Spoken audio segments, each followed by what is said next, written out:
Hey, Justine. All right, excellent. All right, good afternoon. I'm Justine Orlando, Chair of the Boston Landmarks Commission Design Review Subcommittee and Vice Chair of Boston Landmarks Commission. I'm calling to order a meeting of the Boston Landmarks Commission on July 28th, 2026 at 4:04 p.m.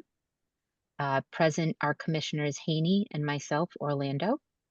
You can participate in this hearing by going to the Zoom meeting link posted in our agenda online at www.zoom.gov.com/J/1653954 or by calling 1-646-828-7666 and entering the meeting ID number 165-395-4504. You may also submit written comments to us via email at blc@boston.gov. In accordance with the Commonwealth of Massachusetts Executive Order suspending certain provisions of the open meeting law, including the March 28th, 2025 amendment, extending the suspension of these provisions until June 30th, 2027, we are conducting this meeting online. To ensure public access to deliberations, the Boston Landmarks Commission, the public may access this call through telephone and video conferencing. This hearing is to be recorded. All conversations between commissioners should be audible to the public in attendance until the hearing has been adjourned. If there are any media or elected officials present, I would ask that you identify yourself by using the raise your hand function in the Zoom platform and state your name, title, and affiliation.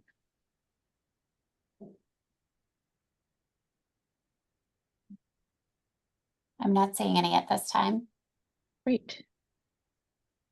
All right, tonight we have 3 projects that we'll be reviewing in the Design Review Subcommittee.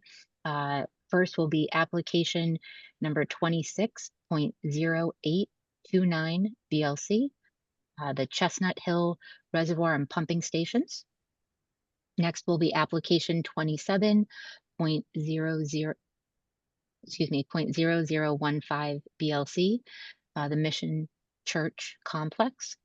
And then finally, application 26.0407 BLC, the TILESTON House at 13 River Street. So we're going to get started with the Chestnut Hill Reservoir and Pumping Stations. Is there an applicant here? If you could please identify yourself to be unmuted by raising your hand. And Justine, I'm going to start by leading off with a review of the staff comments. And Jeff Harris is the presenter, I believe, tonight. Jeffrey, you have been made a co-host, so you should be able to unmute yourself. Thank you. Great. So Jeff, I'll hand over the floor to you in 1 minute. We're just going to quickly review staff comments. So staff notes that the Chestnut Hill Reservoir and pumping stations are an intact complex of buildings and landscape features that date to from 1866 to the 1890s. It was a designated Boston landmark in 1989. The goal of the project is to improve the stormwater management and drainage at a portion of the trail around the reservoir. And commissioners will remember that this project was reviewed by the BLC on April 28th.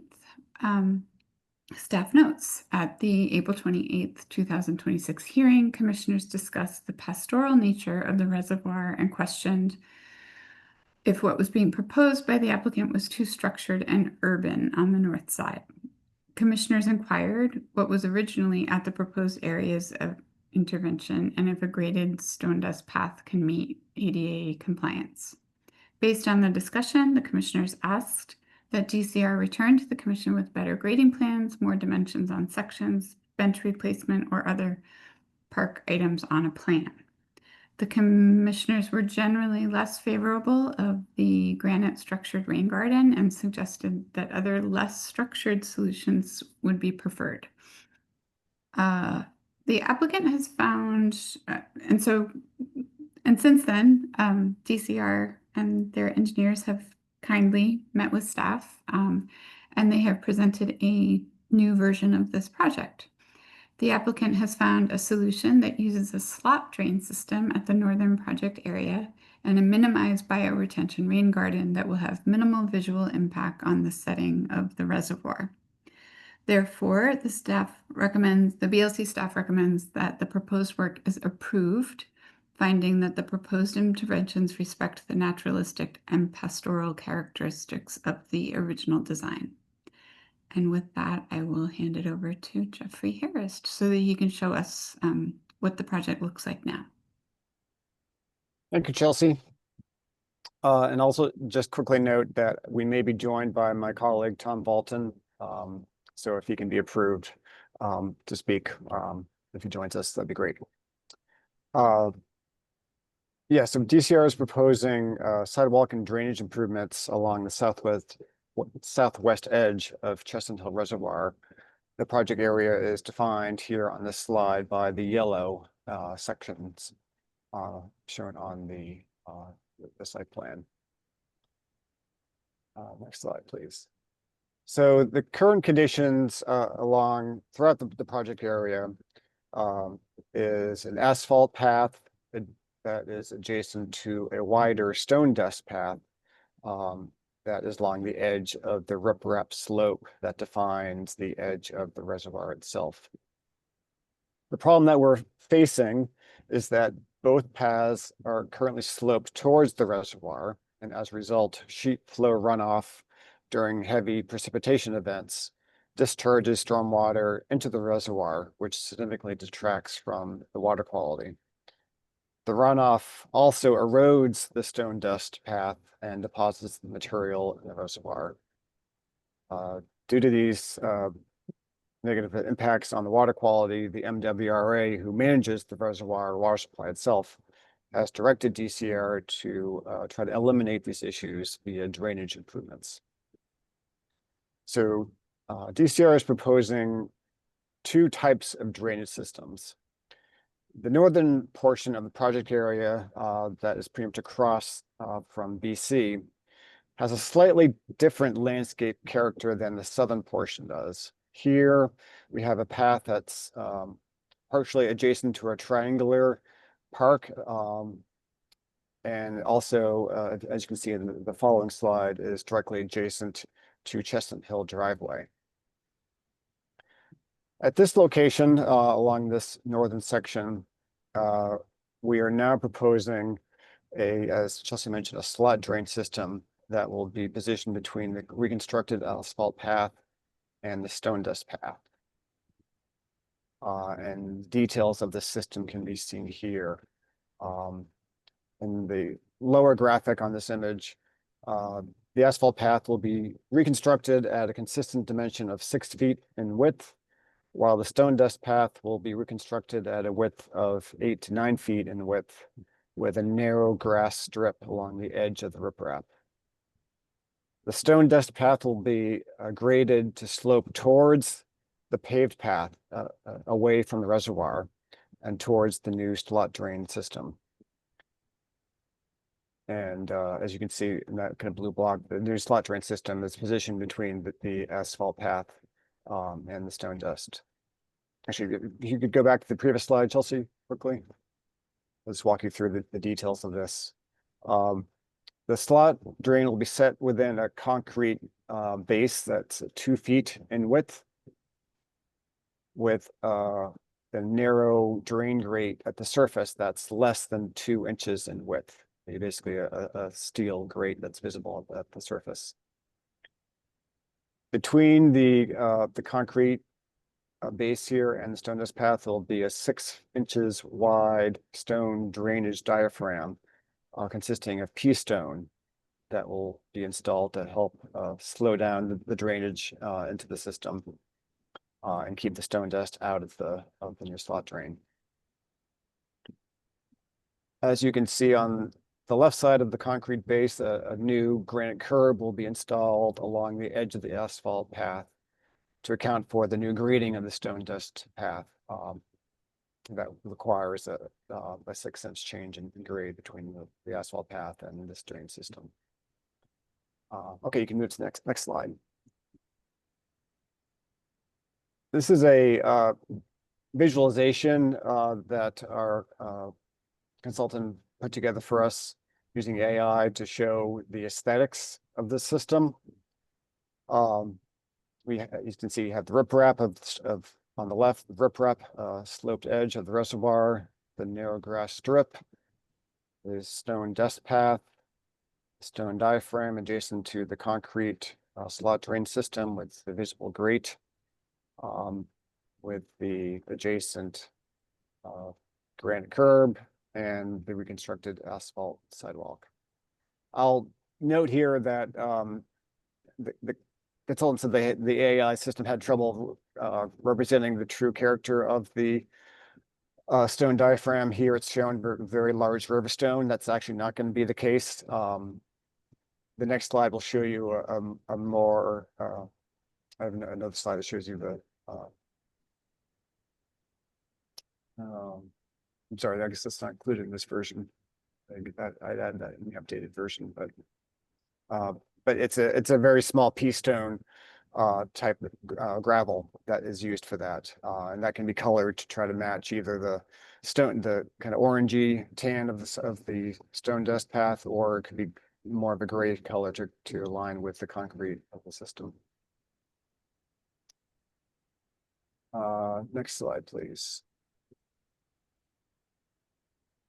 So I just want to point out here that there is some precedent for a similar details and drainage systems just north of where we're proposing to install it. Here, you can see there is an existing stretch of granite curbing, as well as a similar trench drain system with steel grading at the driveway entrance, where vehicles are allowed to access this for the area for maintenance purposes. So we're essentially kind of continuing the aesthetic of that granite curbing through this northern section of the parkland. Next slide. Chelsea, do you want me to walk through the southern drainage detail that we had covered in the previous hearing?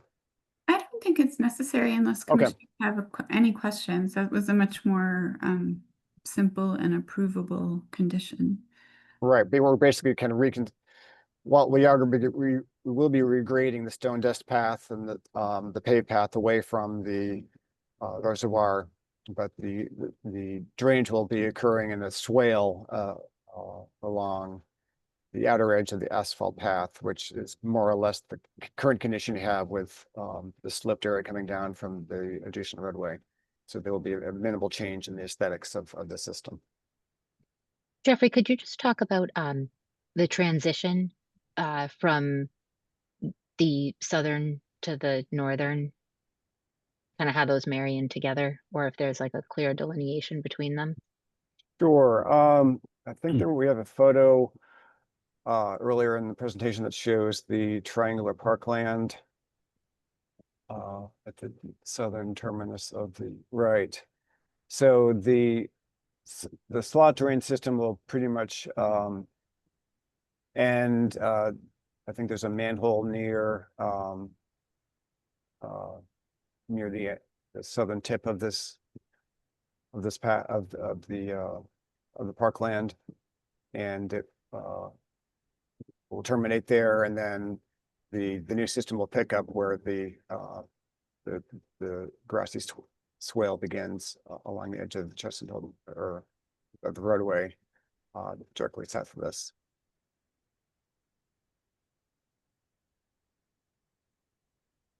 So do the two systems like marry up to each other, or is there more of like a clear delineation from one to the other?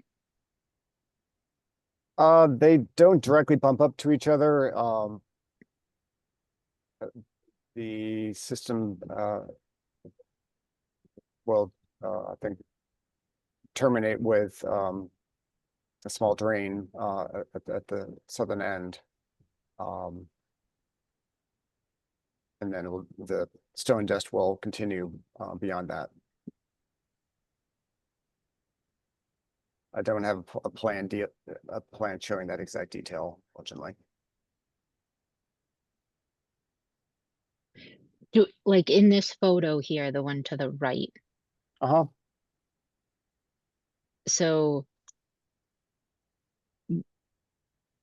this is only going to show the northern area. This isn't where we have like our cutoff, right?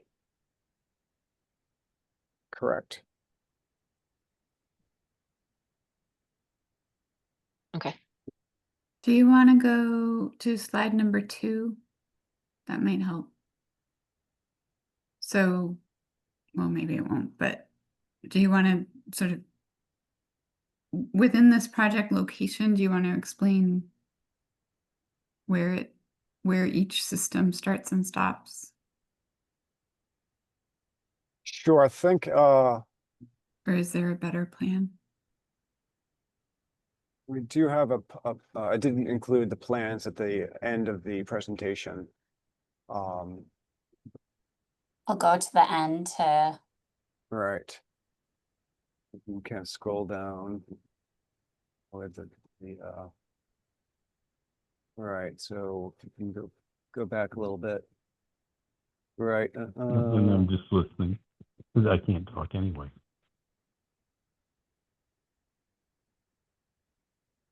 If you can go up to the beginning of the plan set. Yes, I think right there, right. So the lower half of this drawing shows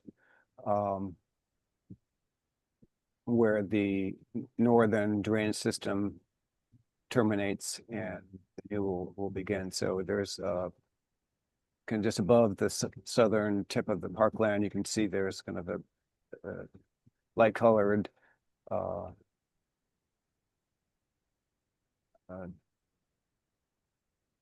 section showing where the system will terminate. So And it looks like it just stops at the apex of the triangular park. That's right? correct. Okay. Right. And Got then it. stone- Okay. Yeah. And the new system begins where you can see the grassy swale below the south of the asphalt path, slightly to the right of that. Okay, thank you. This is Jeff Haney. Can I ask a question, Mr. Harris? Sure. The pea stone, if the pea stone gets into the linear drain, will that conflict with the water flow? You're concerned about it becoming dislodged and it being eroded into the Well, slot drain system? possibly, all right. Yes, there is some potential for some of the stone dust to, I think it's probably more likelihood for the stone dust to get into the system than the pea stone, given the size of the grates. Right. I don't think the pea stone will be able to get into those openings. Chelsea, can you go back to his sectional detail? was it this Yeah, one that that you one. wanted? Yep. Right. Maybe? Yep. Mhm. Right. So I was looking at this, and then the AI generated 3D image. I was wondering, can the pea stone that you're doing there, I want to somehow use that to cover up the concrete and cover up the whole drain, so visually you don't see a drain at all. It's just a pea stone path. I see what you're saying, to I- have the concrete on either side of the grate to be covered with a pea yeah, stone-like material. and just disguise it. Because I think people are almost going to be running on this. Yeah, there certainly are ways that we could treat the concrete Yeah, we talked through about this a through little bit. color, adding a color or some sort of stamp treatment on it, Mhm. to make it seem just less like bare bare concrete. I think initially I acknowledge that the new concrete will be very noticeable, but I think over time it will definitely develop a patina and will blend in more with the color of the stone dust path Okay. and the stone diaphragm. I guess in this section, I would think about dropping the height and the top of the or the invert of the grate down 1.5 inches and just fill that entire tub with pea stone gravel, so you don't see the drain at all. Mm-hmm. I think that the slot drain construction requires some amount of concrete next to the vertical part of the slot.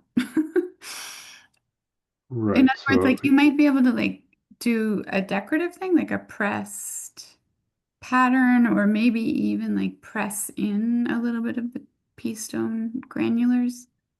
But I think That's possible, right? Yeah, although in my experience, that type of treatment tends to become dislodged fairly yeah, it quickly. comes off. But one thing that we could potentially do is do some sort of wash on the concrete to expose some of the aggregate That's what in the we had system talked about. Yeah. that would kind of create more of a model appearance than just the monotone of new concrete sidewalk or something like that.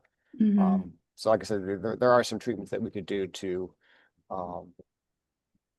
make the color and appearance of the concrete blend in more with the stone dust.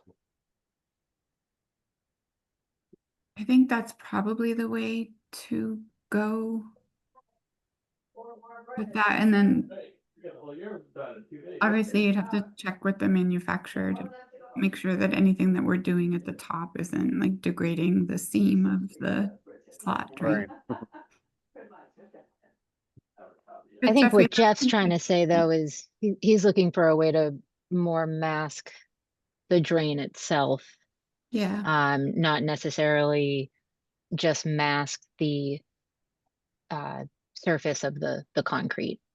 Is that yeah, that's right, exactly Jeff? right, Justine. Yeah. All right. Um, I don't want to see the concrete. I don't want to see the metal grate. Is that possible? I oh, would think also you're add going to that you're definitely going to see the the- grade. I don't think that can be disguised with this system. I mean, I from what I saw in the specs, Right. I think, yeah, the grate needs to be exposed to be able to enable the water to enter it during precipitation events. We can certainly look into what color options there might be for the grate itself to make it disappear as much as we can in terms of the color surface treatment of it. I don't know the full range at this point of what options are available from that manufacturer. It's still great. But Jeff, certainly look into that. what if the in this section cut that we're looking at, the right-hand side, what if that area had more of carried over the stone uptight to the trench drain? So instead of seeing, granite, concrete, trench, concrete, stone dust, we tried to at least eliminate visually one of the, call it stripes.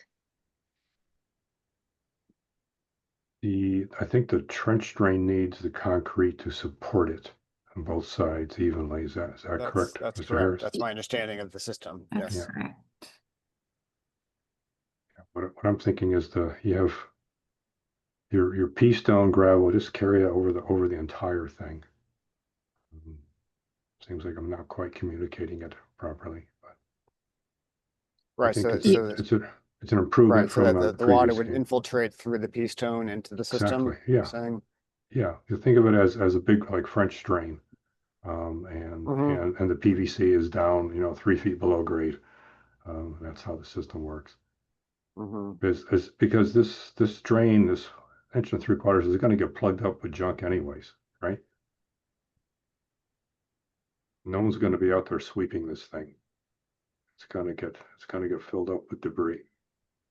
Right, I did raise the my concern about potential for, stone dust or other debris clogging up the system, and this, I was informed that by the engineers that they account for that, and it is be able to be cleaned out on a periodic basis to address those issues. Would the pea stone create too much of a obstruction for the runoff to get to the trench drain?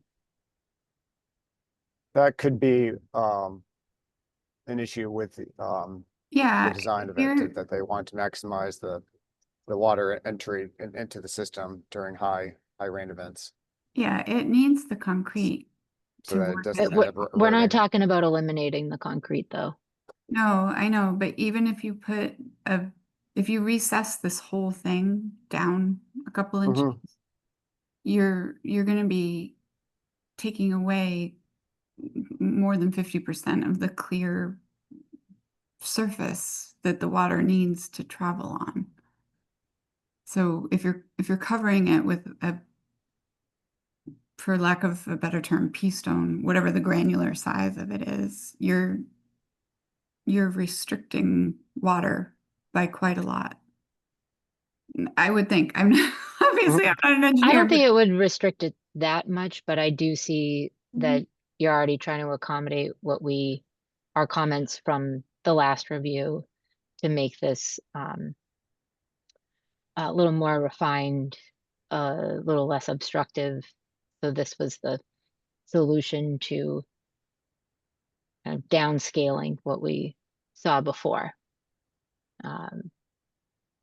So in trying to mask that further, are we pushing past that point of still being a sensible solution? We can we can ask the product manufacturers if Yeah, I can certainly take these questions back to yeah. the engineering team to see whether, this could I be think it's potentially be covered with pea stone to, Mhm. eliminate one more, as you say, one stripe in the landscape. Mr. Harrison, I'm listening to Chelsea's comment. Well, what if the width of the slot drain is widened a little bit more? Would that accommodate the free air area, I guess?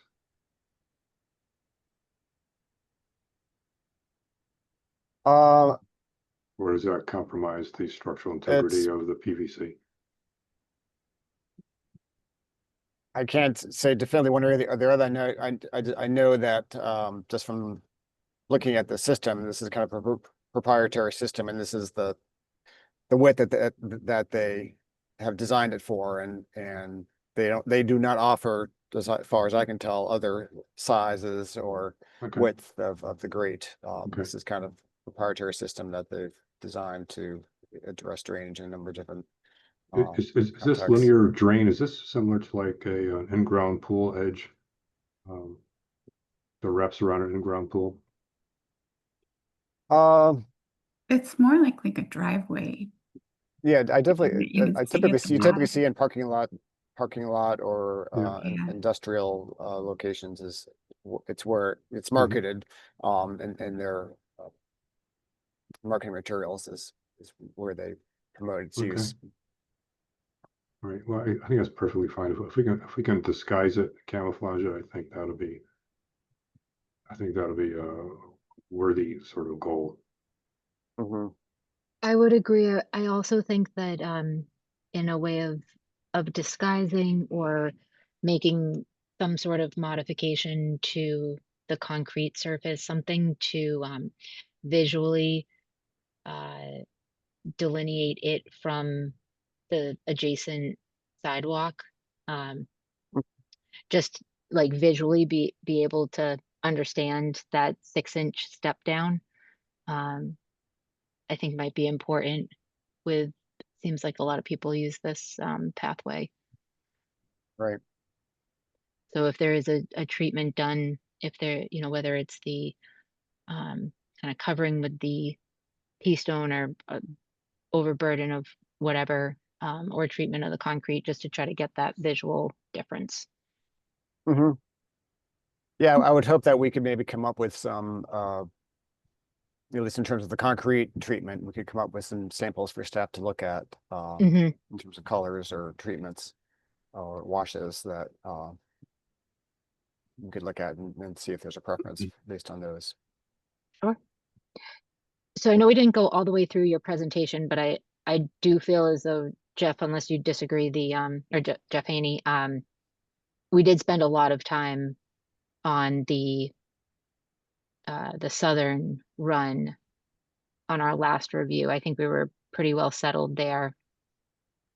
This was really the primary topic for tonight. I think so.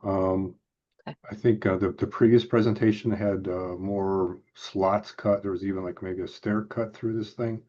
Is that still within the design concept, Mr. Harris? No, we've the original proposal of the kind of the granite weir Yeah. system, with the two granite curbs extending along the whole edge with plantings in the middle. That whole system has been replaced with this slot drain system. Okay. So we are no longer Can proposing we that. do we still have those slides in their presentation? Of the original design? I think Yeah. they're the last two in Yes, the I deck. did. Okay. I think I did include a slide at the very end of showing the previous proposal. Yeah. Yes. Much better. bioretention Much as well. better. Much Mhm. better. Right. Thank you. Yeah, so this Yeah. this eliminates that kind of barrier between the two, the asphalt and the stone dust path significantly, and eliminates any kind of plantings and much more visible infrastructure. All right. Thanks for So we working felt this that was a out. much simpler and cleaner Yep. Absolutely. aesthetic compared to this. Okay. Thank you very much. So I think, Jeff Haney, we would recommend at the business hearing probably to approve with provisos of a little more research for concrete treatment or overburden to review with staff. Yes, and I think Mr. Harris has to double check that with the manufacturer. For sure. So Right. I'd like to hear the report back on that. Do you want to Excellent. hear the report back, or do you want staff to handle the? Staff can handle that if. I mean, I will report if back good. just because it's interesting, Yeah. but I don't want to hold up their approvals. Yep. Yeah. Okay, great. Yeah, but this is light years better. Thank you. We appreciate your feedback. I think it's a better solution as well. Excellent. Thank you very much. All right. So now we have public comment. Members of the public will now have an opportunity to ask questions and provide public comment on the proposed design. Comments will be timed by staff and be limited to 2 minutes. Please do not repeat comments that have already been made by others. To offer a comment, please raise your hand via the Zoom meeting platform. If you are calling in and cannot use the platform, you can press *9 to raise your hand, or you can send your questions to staff via email at blc@boston.gov. Looks like we have Eva Webster. Eva, you should be able to unmute. Can you hear me? Yes. Thank you. I'm sorry, I was driving from New Jersey this afternoon and I'm late for the meeting. I had to set up my computer and wasn't able to follow the entire presentation. But my main concern is that from what I was able to see in the last slide, it seems like the paved walkway that allows people to walk on a hard surface is going to be removed. Is that correct? No, we are reconstructing, or we are replacing the asphalt path and the stone dust path with replacement in kind. We will have a asphalt path of six feet in width adjacent to a wide stone dust path. What all we are doing the main alteration is the introduction of this drainage system in between the asphalt path and the stone dust path. But on this picture that I can see on the screen right now, it looks like the asphalt path would have a curb which would separate it from the stone dust path, right? That's correct. There will be a curb between the two pathways in the new system. And would it be only in this location that is shown in this picture, or would it also be on the southern edge of the reservoir along Beacon Street? Would the curb be there as well? The curb is only proposed for the northern portion of the project area, across from BC. The Oh. section along Beacon Street will be the swale drainage system. That does not include a granite curb. Well, that's great. Let me just tell you very quickly why it's important for us to have that paved path on the Beacon Street side, because there's no sidewalk along Beacon Street, and Right. people who need to, for health reasons, jog, walk around the year, you know, in all seasons. Without that paved path, which we fought for many years ago with DCR, because we had to convince them to actually put it in place. Before, we weren't able to use the reservoir in wintry wet months. So right now, it's important to have both paths over there and to have them on the same level, so you can bypass some people, and people sometimes change from the hard path to the soft path, and it works for us. So I'm grateful that you are maintaining it. Yes, there'll be no change in the two surface options for you. Okay, thank you very much. Thank you. Thank You're you for welcome. your comment. Okay, it looks like we have one other comment. Inez, you should be able to unmute yourself. You'll have 2 minutes. Hi, if we can go back to that AI generated photo. Is that to scale? The two people running next to each other would be the width of that path, of the stone path? No, Yeah, that one. I acknowledge that the scale is a little bit off. The stone dust path will be wider in actuality than what's shown here. Okay, and my Really? only concern is it's very wide now. It's too wide. So like maybe 4 people could fit across. But what happens when it gets crowded is that grass strip has been eroded over time by people walking there. And are you accounting for bicycles that go around this path too? It gets pretty congested, so I'm just curious. Right, It well, looks so narrow.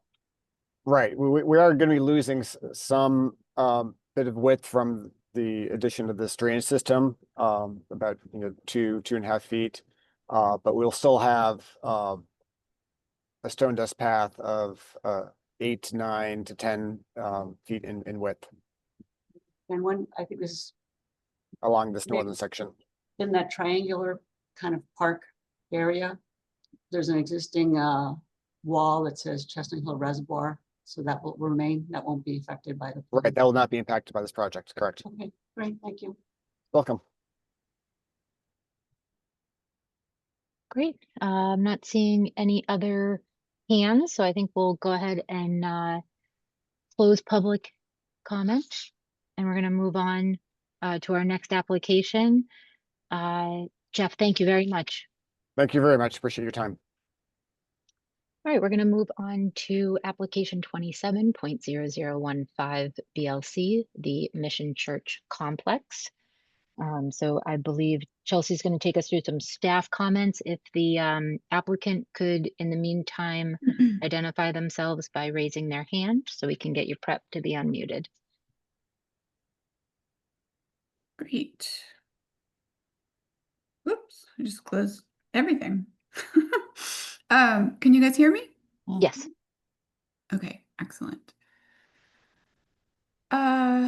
So this is sort of an intermediate project with the Mission Grammar School.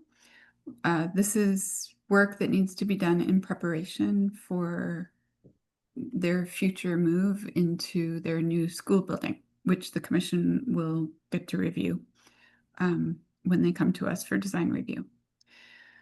Okay, so staff notes that on May 26, 2026, the commission conducted an advisory review for the future demolition of the existing grammar school building built as the Guild building and the construction of a new grammar school.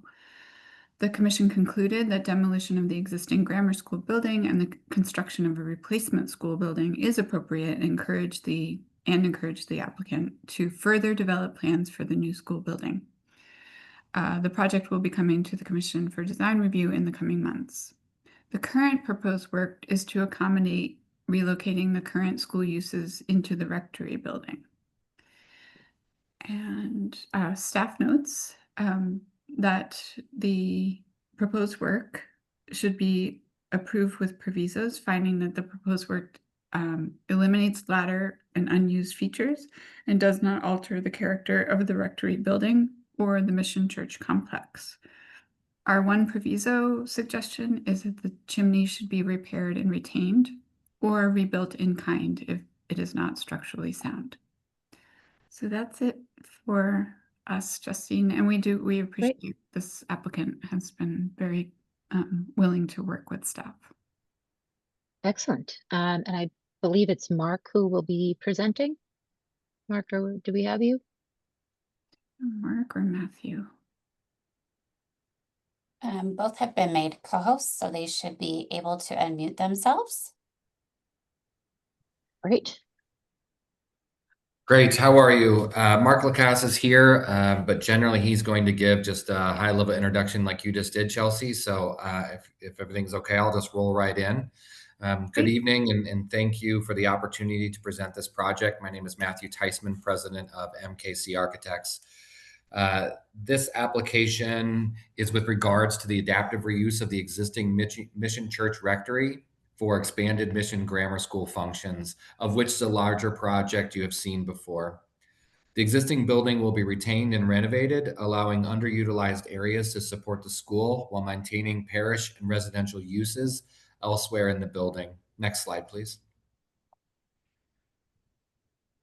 The design approach is based on preservation and limited intervention. Little to no changes are proposed to the principal street-facing facades, except for infilling the existing service garage door on St. Alphonsus Street. Most exterior work occurs within the courtyard and is limited to school access, code-compliant egress, and the new fire stair. Existing windows will be salvaged and reused where feasible, and new masonry will be toothed into existing walls to match the facade. Roof work includes removing obsolete equipment, adding a skylight above the school lobby, and removing the chimney where it conflicts with the required fire stair. Chelsea, I will address some of the structural concerns with that in a minute. Next slide, please. The south elevation facing Tremont Street will be preserved without new exterior openings. The proposed work is limited to removing obsolete window air conditioning units and some rooftop equipment. This maintains the composition while removing later mechanical equipment from the facade. Next slide, please. Thank you. The west facade will also remain substantially intact. The principal change is removal of the existing garage door, which serves a half-level condition interior to the building that will no longer exist. We will retain the header and infill the opening with masonry matching the adjacent construction. Obsolete air conditioning units and rooftop equipment will likewise also be removed, resulting in a more unified street-facing elevation. Next slide, please. Most exterior modifications occur within the interior courtyard and are not visible from the public street. Where new school floor plates intersect existing openings, portions of windows and doors will be infilled. Existing headers and sills will be retained where feasible. Masonry will be toothed into the existing wall, and windows will be salvaged for reuse. One existing window will be converted to an exit door serving the new code-required fire stair. Next slide, please.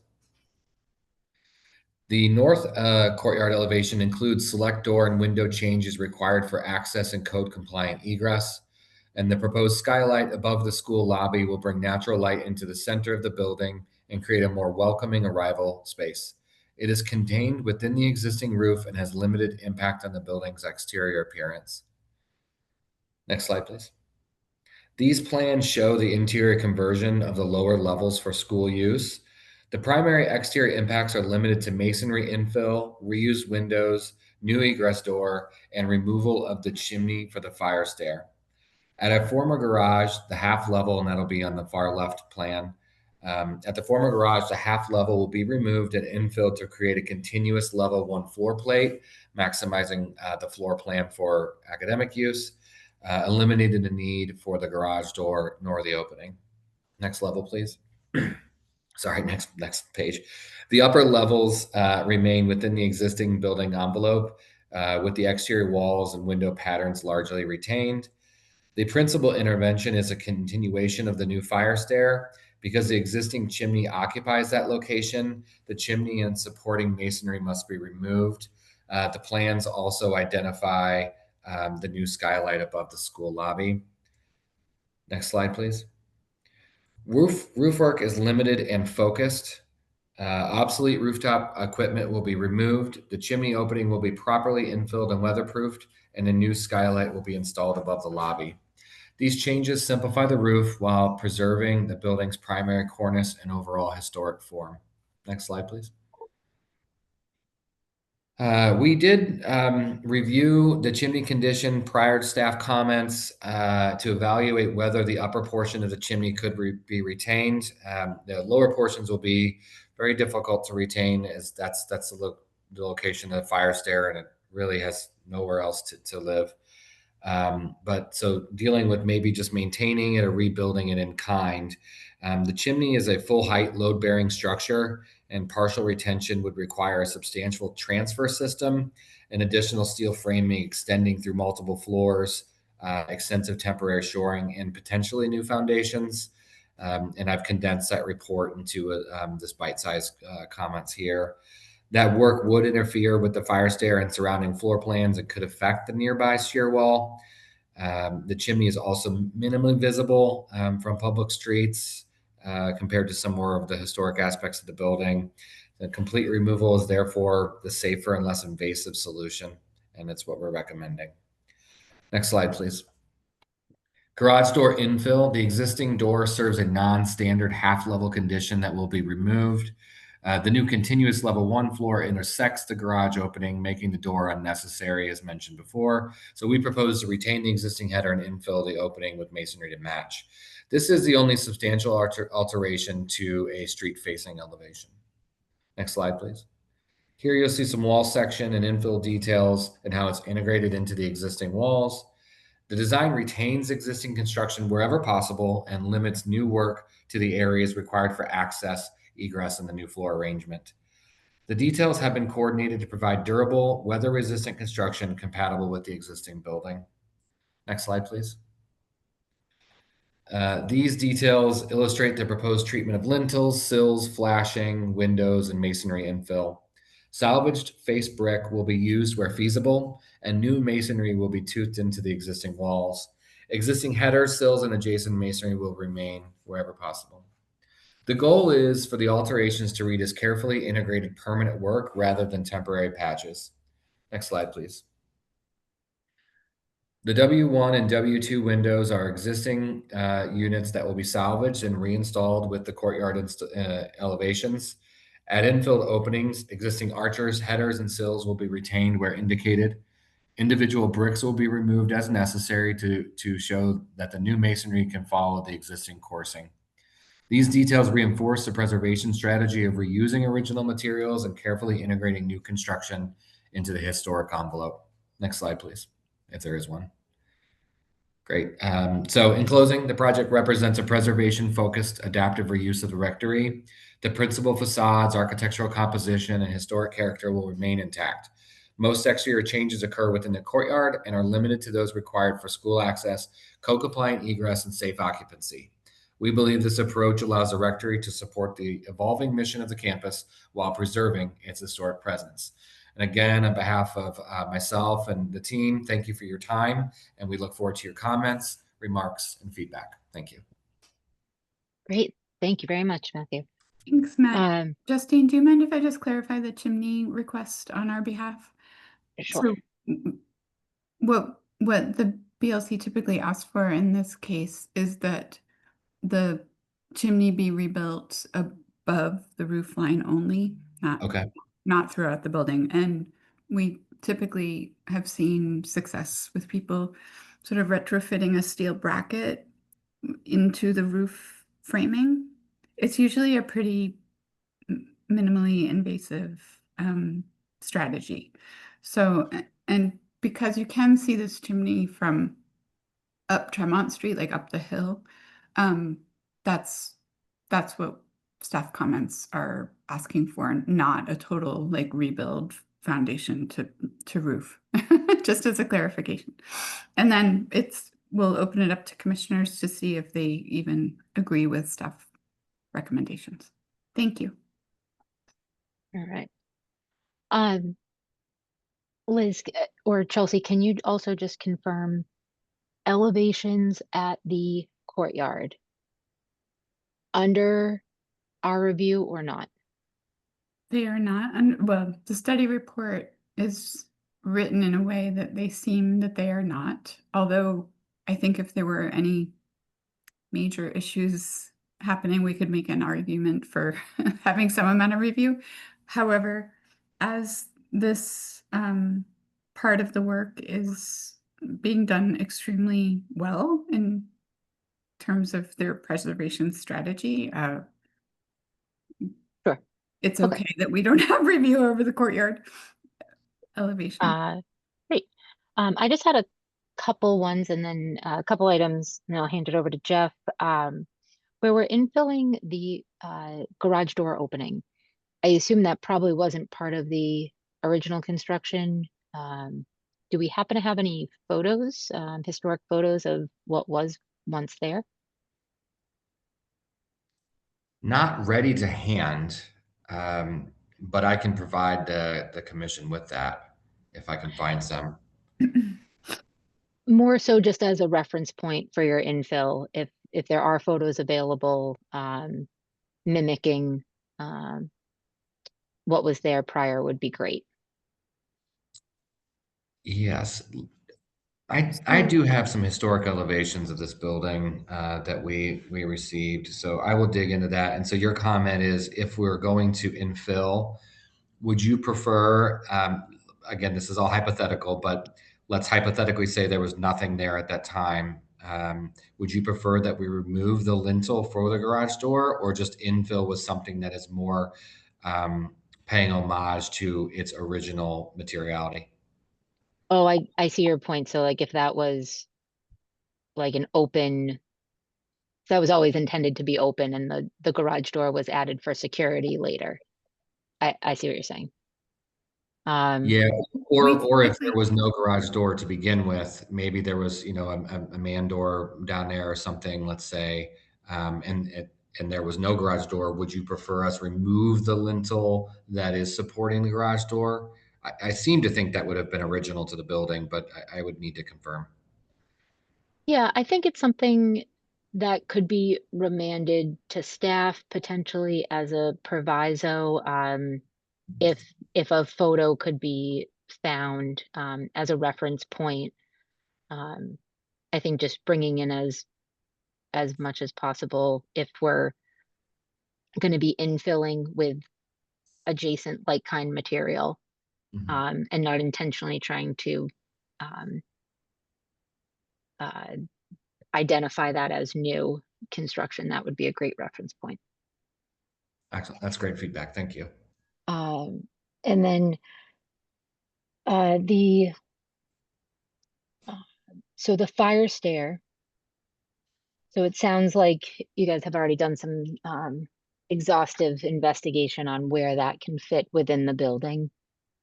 Or was this the kind of the first and only trial run? That's a great question. This is by far not the first. We originally looked at putting it where there's an existing stair right now. There were a few structural reasons and code reasons why we weren't able to do that. Moreover, if we look at this plan's a perfect example, and I know we're not supposed to talk much about use, but classrooms have certain requirements for size and proportion. And unfortunately, the way the building is organized currently, the primary area where we're able to actually fit classrooms in are on this north wing. And if that fire stair gets located in the north, it would eliminate one of the classrooms on multiple floors. Okay. And the transfer load that you referenced in terms of the chimney, if we were just to rebuild above the roof line, could it be rebuilt as like kind without imposing that type of load to the interiors?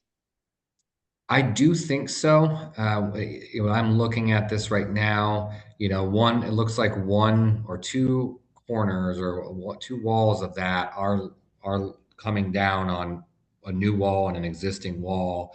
So it's probably a matter of putting like a W6 wide flange in there in both directions.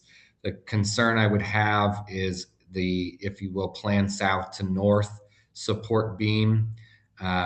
That kind of goes into the corner condition of the building where we don't have a load bearing condition. So I think what I would need to do is have probably like a W10 or something that would span left to right on the plan, and then that would carry the north south load. So I do think that's a possibility if it's only being held up a roof above. Yeah, I think that is really something we'd like to see retained, if only from the roof line. And it sounds like you'll be cutting in a new skylight. So it wouldn't be like the only major roof modification being made. And with that statement, the skylight one, not sure I saw exactly where that falls in terms of elevation to a parapet. Is there any visibility of that skylight from the exterior? The one drawing we don't, that's a great question. This is Justine, right? Yes, sorry, I should have Yeah. introduced myself. That's a great question. And the one drawing we did not include here would be, if you will, the streetscape line of sight from the courtyard to show its visibility. And we'll say that we do have it. So you can see it here kind of, if you refer to the right plan, it's sort of right there in the middle with the arrow pointing down on it on the right above. Or just to the left of where the chapel is. Yeah. So it's that sort of far right element there. That will be visible. The parapet's pretty tall. I think we have a 2.5-foot parapet at this condition. And so if you look at the elevation, you can see it. You can see it sticking out. I would say you would need to be at the far north side of that courtyard for that line of sight to work in perspective other than elevation. I think the elevation might be 2 slides above this one. But Matt, you don't see it from the street. Also true. Great. Okay.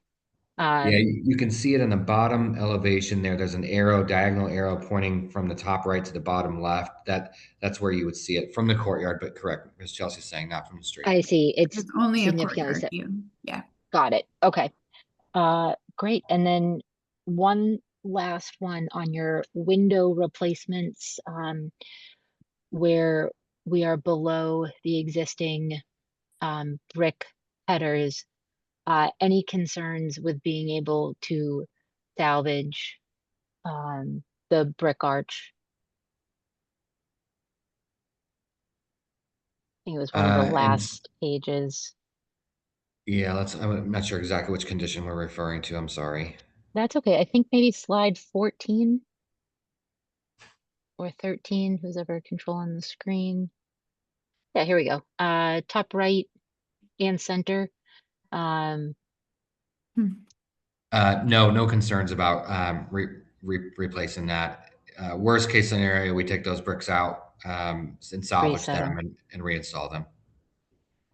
No okay. Concern. Great. That's everything I had. Jeff? Yep. Probably just one comment on the garage door infill. I was looking at Google Maps as you were presenting, and does this little area have a vagrancy problem right now, Matthew? That's a great question. I'll have to defer that to ownership. Yeah. Allie Dutson is here, the president of the school. Allie, if you want to raise your hand.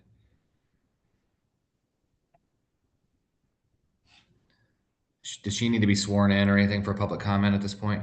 No, Ally should be able to. Yep, and I've been speak. able to unmute myself. Thank you, Liz. No, we're not currently experiencing that problem. In years past, we have. It's a pretty active loading zone Yeah. on the other side for scholars right now.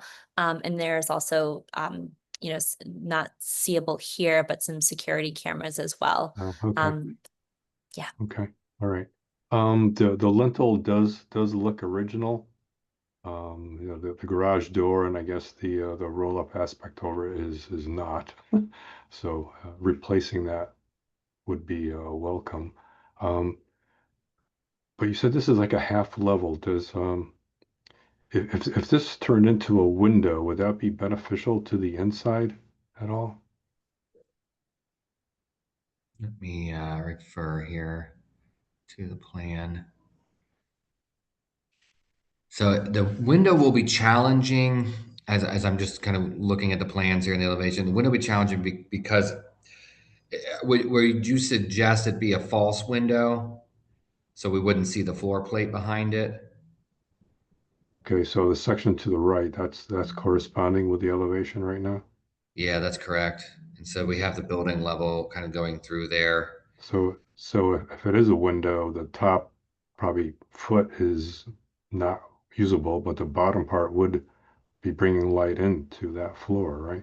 That is correct. That floor historically, and is now and will be storage and basically a mechanical room with a boiler in there. Yeah. So having a 3x5 double hung window at that location, I think would be a little disingenuous to the history of the building. I could see an argument perhaps for trying to mimic one of the smaller windows to the right that you can sort of see behind the fence gate. There's a bit of a window there underneath the tall one. I could potentially see an argument for that. However, it is a storage room, unoccupied, and seems maybe info might be a better choice in this regard. Yeah. But I'd like that idea. Yeah, or even if it's like a spandrel glass, fake window.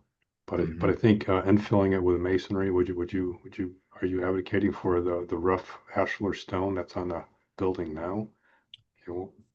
We are advocating for that, but I would welcome other ideas if there's something else. It just beckons that it wants to be something window-like or door, maybe a fake door. Okay. I don't know if it's too contemporary or too traditional, but I think it's always been a sort of an access way into the building, it looks like. If I can just offer a quick thought. Yeah. If they were to find historic photographs of this entrance and say we had something here before a overhead door system, say there was a different kind of a door system, would the commissioners be okay with building whatever needs to be built on the inside and mimicking that historic door on the outside? I think I would like to see that, yeah. I would agree. Yeah, because otherwise it becomes an indefensible space, I think is probably the urban planning term, where nighttime activity is not welcome, and that's where it would be occurring. Sort of a scary spot if someone's walking down the sidewalk, so you can't see somebody hanging out in there. We have the original buildings drawings for this building, don't we? I think we do. Not we, but I think the They applicant. exist. Yes, So I do have them. Your suggestion, Justine, that we kind of like dive into that on a staff level would be great to do. And then I think Jeff, though, makes a great point about what that space may turn into if it is, fully clad. Maybe if that is historic, is to go back, fully infilled, solid, maybe carrying over the fence or a gate, a similar styled gate, something like that, just to prevent folks from just finding their way in there that perhaps shouldn't be, some sort of. Yeah, Am I allowed to share my screen? I found the Yes, drawing. of course. Oh, yeah. that was quick. You're like, yeah, I can speed this right up. Yeah. Yeah. So here's the elevation on St. Alphonsus. You can see here, there's Oh some, boy. Mm. yeah, Hey. it looks like they had a man door in a larger door opening. Yes. So how did that door work? It's not Reminds like me of a castle door. It's a Yeah. Mm. tiny door. Yeah. Is there any appetite for diving into that a little more and coming up with something that Could will I? be consistent? Yeah. I think we should let the applicant come back to us with this little piece. Mhm. Because I'm sure there's a lot of like programmatic considerations that we probably don't have time to get into tonight. Versus Agreed. interior versus exterior. Right. I Jeff, don't is this think something I would just suggest to the commissioners that this doesn't need to act as a door. It would just need I would to agree. appear as a door. So I don't know that it would cause any programmatic issues as using this space as a boiler storage, whatever it may be. No, not interior, but I mean, we're talking about gates and things like that. Yes, Like, yes. I don't want to impose on the applicant's program Right. anyway, in any way.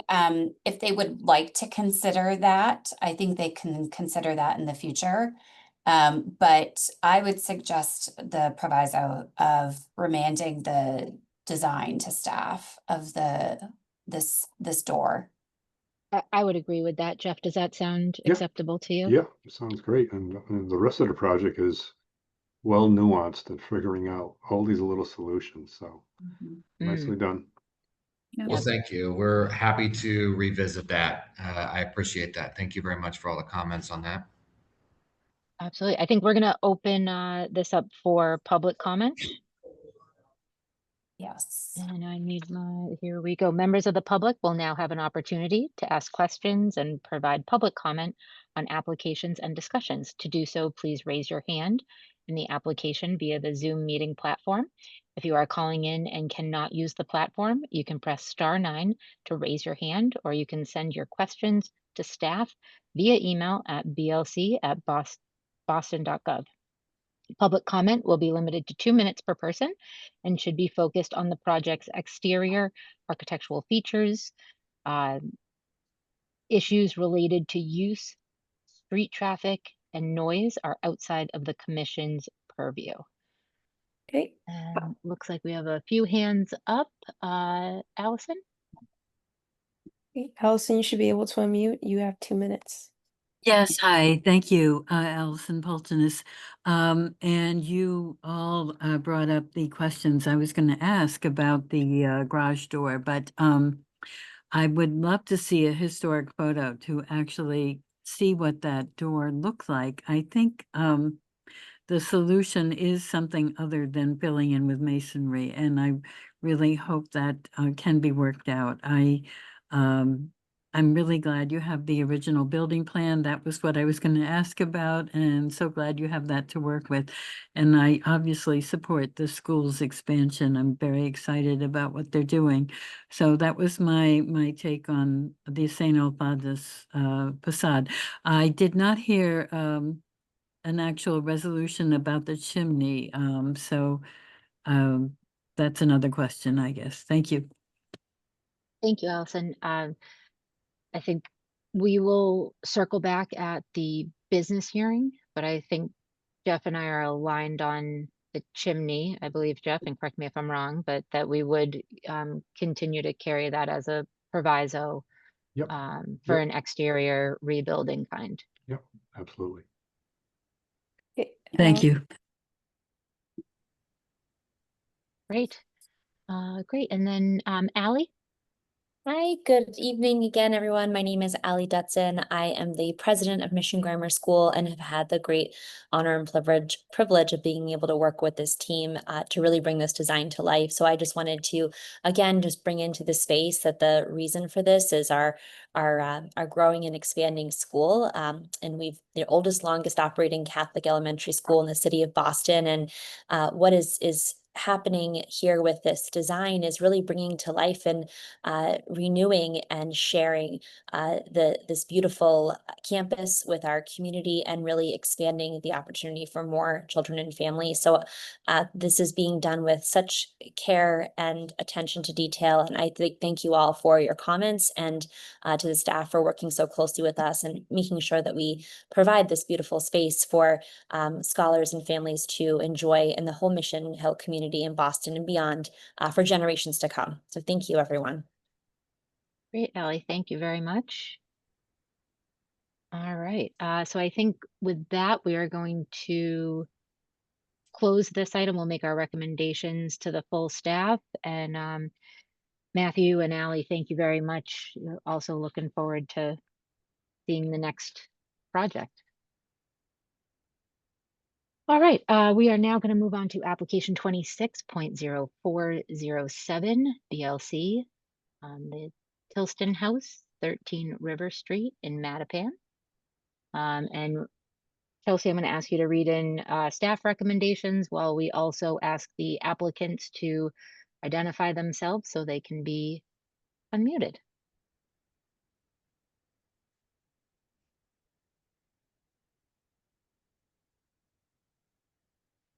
Okay.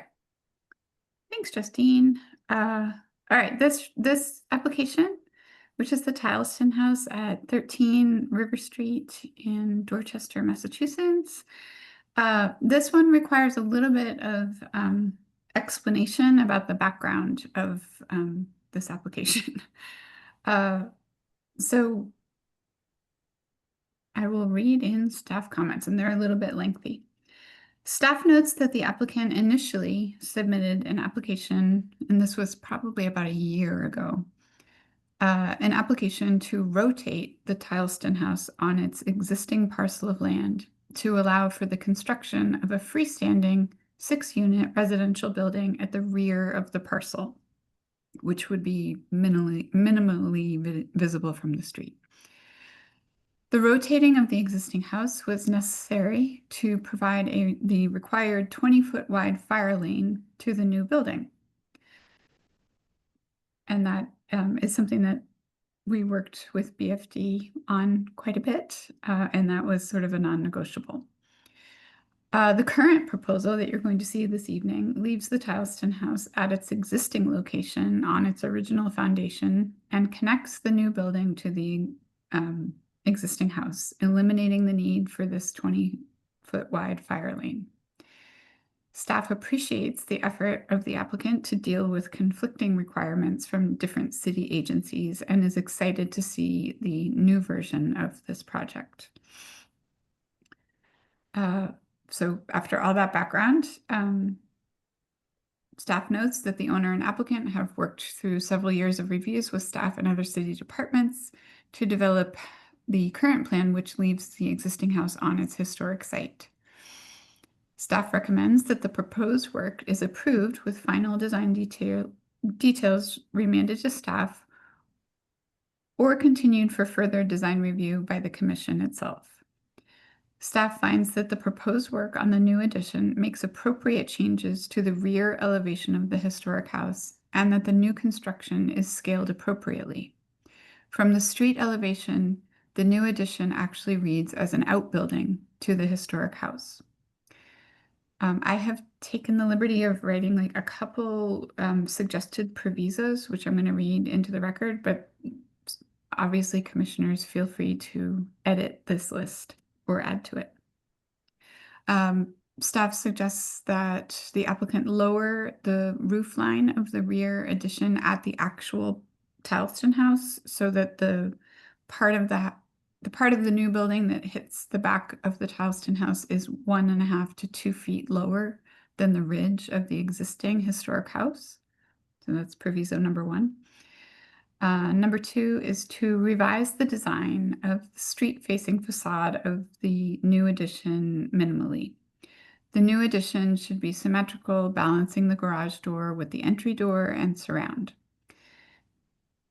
Revise the proposed small square windows to complement the TILESTON house, and the new addition should read as a backyard carriage house / barn, and the design palette could be remanded to staff to work on details like that.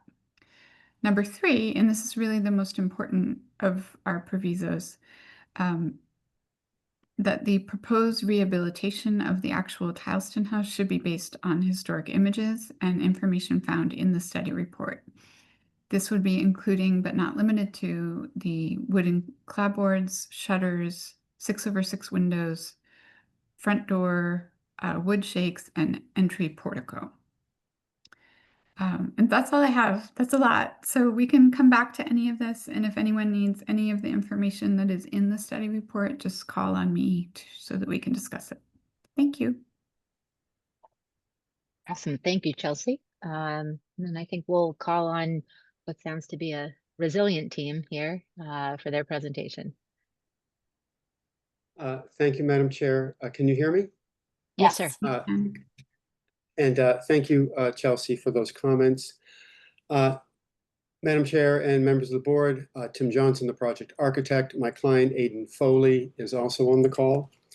I'll just give a quick overview of the project. And if you'd like, we can do a deep dive into some of the details that we're proposing for the TILESTON house. Next slide, please. So the TILESTON house sits on a 1/4 acre lot, and my client, Aidan Foley, and I have been generating several schemes in response to BLC and BFD comments, as Chelsea talked about earlier. The current scheme, we feel, addresses these comments completely. These are preliminary design drawings, so we have not yet done a deep dive into exterior details. Next slide, please. Oh, I'm sorry. Stay on that slide for a moment. I apologize. So River Street is at the bottom of the drawing. You can see the TILESTON house original footprint in the front of the lot. We have a 15-foot driveway, which will go to our proposed garage addition with 10 units above. The TILESTON house will have 2 units for a total of 12 units. The TILESTON house and the garage with units above will be connected by a common hallway. The TILESTON house entrance, however, is not accessible. We are proposing 2 townhouses in the TILESTON house. The front entrance will be the front entrance to all 12 units. The 2 townhouses in the TILESTON house are exempt from 521 CMR. However, we are providing an accessible entrance at the connector hallway, as shown about midway in red, which denotes accessible entrance. The rear addition with the 10 units will have an elevator, making all 10 units group 1 dwelling units. Next slide, please. Next slide, please.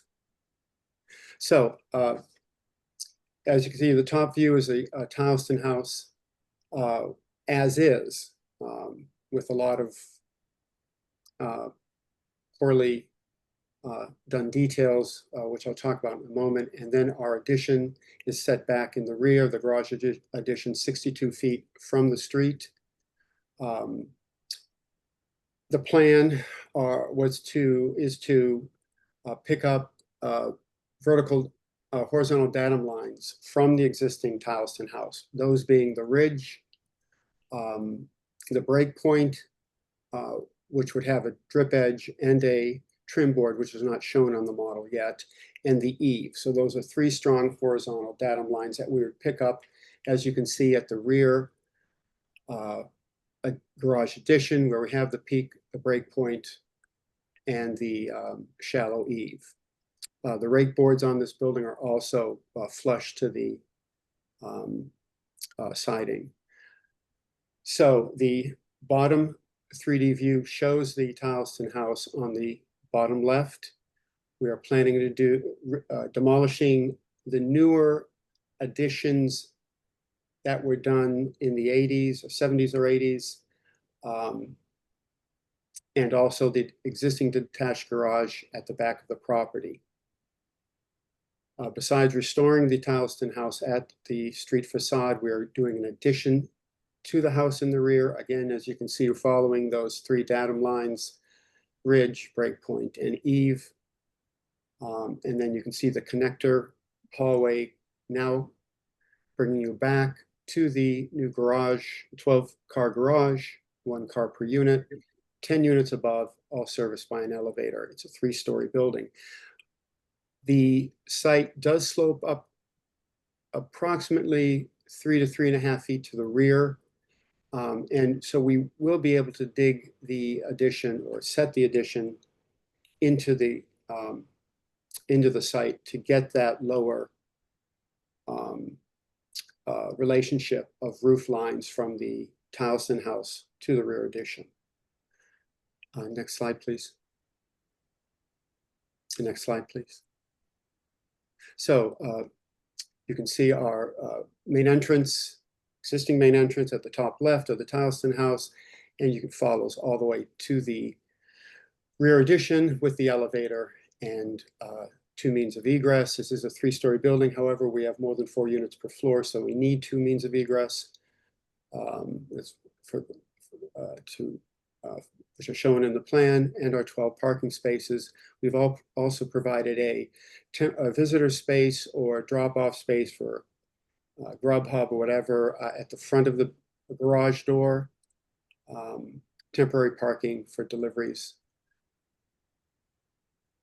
You can see the existing footprint of the TILESTON house, which is in the 2 colors, the green and the yellow. And then the rear addition will be at the 2nd and 3rd floors. At the 1st floor, we'll have covered patios for both units. All units will have an exterior space. Next slide, please. 2nd floor plan, you can see now the larger footprint of the TILESTON house with the rear addition. And then the new building showing the 5 units at this level. At this floor, all have an exterior balcony. Next slide, please. And again, similar to the 2nd floor plan, 2 duplexes in the TILESTON house, and then 10 flats in the rear addition. Next slide, please. Next slide, please. We are proposing that this is a electrified building for heating, cooling, and cooking. Of course, follow the stretch energy code. Energy Star windows, ERVs in each unit, continuous exterior insulation. So really bringing the TILESTON house into the 21st century, however, preserving the exterior details. If I could, next slide, please. I'm going to go right to the front elevation of the street. Yeah. Next one. Yes. So very quickly on the TILESTON house, what we are planning to do to bring it back to its original condition, and this is would be the primary comments. There's a lot of details we still have to work out, but the primary comments would be to remove the asphalt shingle roof. We do have that breakpoint at this line below the ridge line, which will be recreated or restored with a drip edge and trim board. The original house did have wood shingles. However, they are priced now at about $1,000 a square, and that's just material cost. So we're planning on proposing a 3-layer shingle, which is 3 layers of asphalt and gives you a deeper shadow and perhaps a brown color to kind of allude to a wood shingle. The windows would go back to 6/6, And they could be aluminum clad, they could be wood.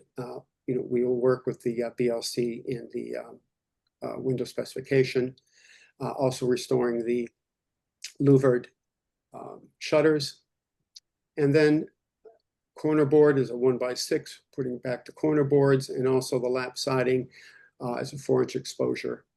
We also bring that back. And then the front brick wall there, which was a later addition, which sits on top of the original granite curbs and the granite steps going up to the covered porch. We would remove that newer brick wall and replace it with the picket fence that's shown in the original photo. So those are just the first comments on how we begin to bring this building back to its original condition. And I'll leave it at that there, Madam Chair, for any comments. Excellent. Thank you very much. I would like to just start out on process for a moment, because we got a lot to digest here. So we have the historic home, which needs a little more finesse, I think, which you alluded to here on the restoration aspect details, and then the addition.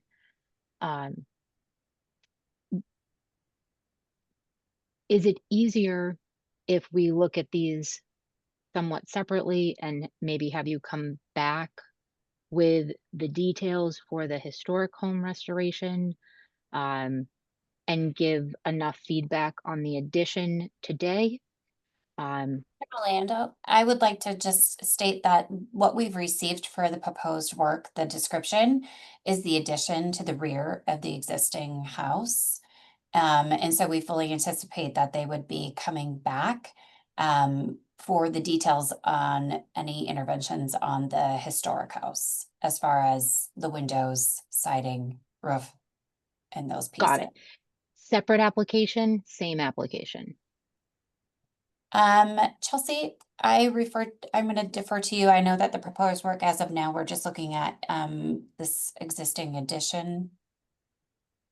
Would we do a separate application number? No, it wouldn't be separate, because the proviso to approve the new addition is that the preservation of the house is completed. So they shouldn't be separated, because Right, but the commissioners can ask them to come back with details on the rehabilitation of the house.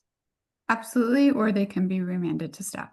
That's the suggested proviso is either to approve and remand to staff, or to continue and to come back. So right, we're just not asking you to approve the rehabilitation part of the historic structure tonight. Okay. Yeah, in other words, like Justine, just in order to keep them tied together so that when the addition is built, there is a carrot to encourage the preservation of the original house. They need to stay in the same application. Understood. Okay, so I just think that the process is important to establish before we give our comments. To me, I think we're coming back to the commission for the preservation of the existing home. I think we're coming back for that versus remanding to staff at this stage. But in my mind, the provisos previously listed on the addition, which I believe you addressed most of them in the presentation, that all looked fine to me. So with that said, I'm gonna hand things over to Jeff, who may have more architectural eye and comment on the new construction. Hi, Tim. Jeff Haney here. What is the bottom floor material, exterior material on the addition? We were thinking of using a fiber cement product with a texture and gray to kind of allude to the granite base of the existing house. Okay, and the vertical board on the upper 2 stories? Yeah, it would be a poly-ash product, 1x6, nickel joint, so there'd be a slight shadow line. Yep. And then we'd paint it a historical color. Yeah. And these are colors that we could have the BLC approve. Okay. You mentioned 6/6 windows. Is that for this or for the original house, the TILESTON house? Well, that would be for the original TILESTON house, but we are open to suggestions from the BLC on the window types of the addition. Okay, all right. So you're just showing 2/2 as sort of a default starting point? Yes, sir. Okay, all right. The garage door, is that a glass door or is it opaque? Right now, we're showing it would be a glass door, aluminum frame, tinted glass. But again, we're open to suggestions from the BLC. Okay, all right. Could we see the other elevations on this?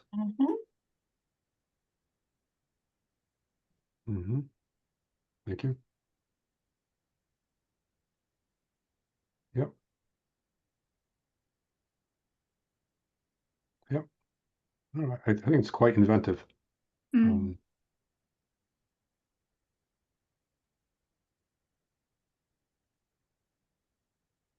Yeah, I don't have too many other real comments. I like the answers that I'm hearing, Tim.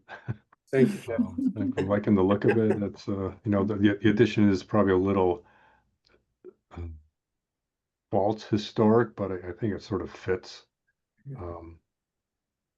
Fits in a nice way. I think the material choices and the textural aspects of it separate it from the original house.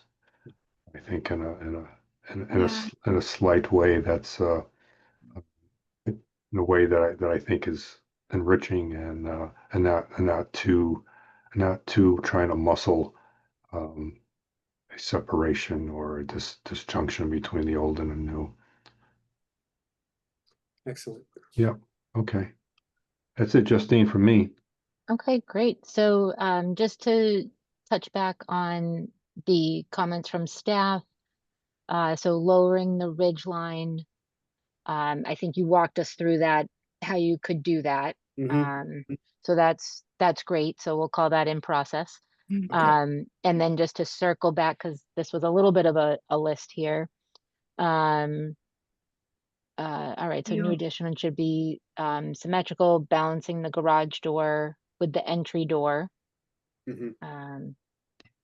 Yeah, and Tim, just so that that's in the record here, but you know, you have that lovely overhanging gable part of the house. I feel like balancing something on the left-hand side of that elevation below that dormer overhang, sort of balancing the garage door with something else there could, even if it's columns, pilasters, whatever they are, or an entry door, something like that, sort of filling out that elevation a little bit at the lower level.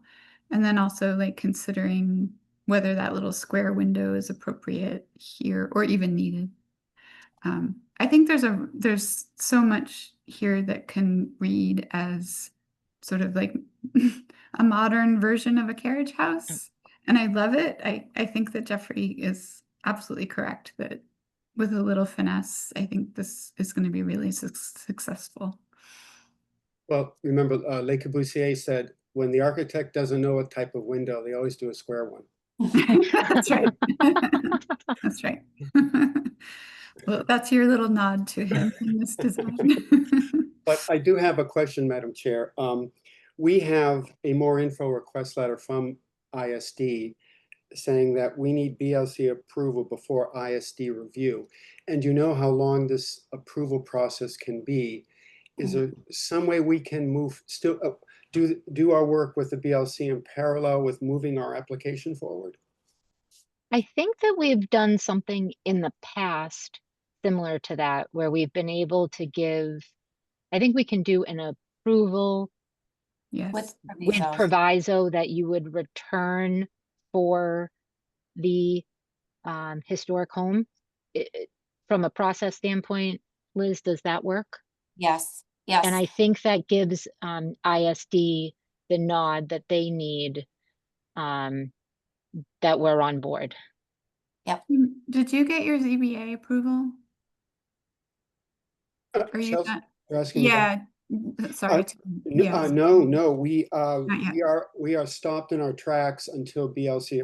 We haven't even had a review yet, a building and zoning code review of the project yet.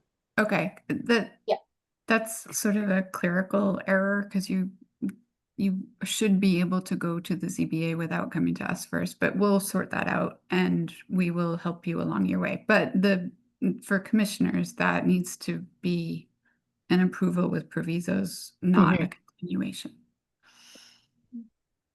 I think that we can make that work. It sounds, Tim, that you're on board with taking a look at this elevation here on the addition, to balance that out a bit. And then we talked about the TILESTON house itself. So we'll open this up for public comment. But I think that's probably the direction we're going. And just the process, we'll have to go to the business hearing to get a final approval of that. But let's open it up to public comment first. All right, members of the public will now have an opportunity to ask questions and provide public comment on the proposed design. Comments will be timed by staff and limited to 2 minutes. Please do not repeat comments that have already been made by others.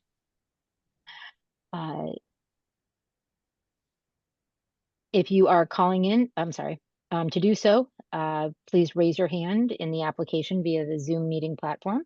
If you are calling in and cannot use the platform, you can press *9 to raise your hand, or you can send questions to staff via email at blc@boston.gov. The comments should be focused on the project's exterior architectural features, which include landscaping. Issues related to use, street traffic, and noise are outside of the commission's purview. All right. And I believe, Aidan, you are one of our applicants. I think your hand might be up, but would you also like to speak? No, I'm good, actually. Sorry, my hand was off from the beginning. Oh, no worries. So it looks like we don't have any other public comment.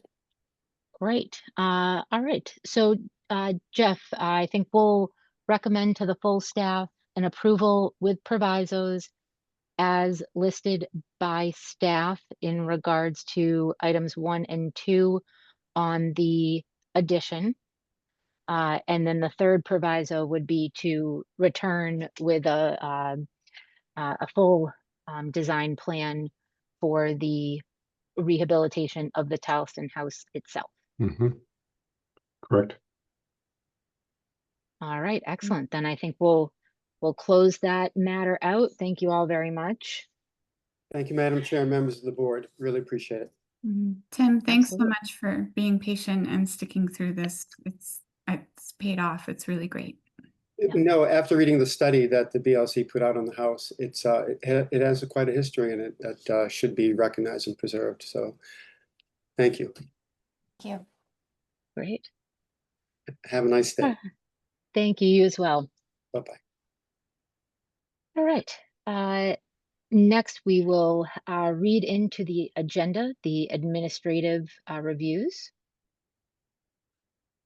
Application 26.1062 BLC, Arlington Street Church, 351 Arlington Street, replace gate at south vestibule entrance. Application 27.00142 BLC, Blackstone Block, 16 North Street, installation of blade sign. Application 27.0003 BLC, Boston City Hall, 1 City Hall Square, at interior of building alterations of existing cable suspension system used for temporary art installations, located at the 5th floor mezzanine, concrete railing. Application 26.1131 BLC, The Hutchinson Building, 44 Province Street, installation of blade sign. Application 26.1109 BLC. Donald McKay House, 78 through 80R White Street. Repair and replace missing and deteriorated sections of exterior trim and siding. Application 26.1129 BLC. Sears Building at 401 Park Drive. Exterior rehabilitation of the building, including masonry repair and window replacement, previously approved in 2024. Application 27.0034 BLC. 400 through 402 Melina Cass Boulevard, Eustis Streets, ACDC. Installation of 2 interpretive signs.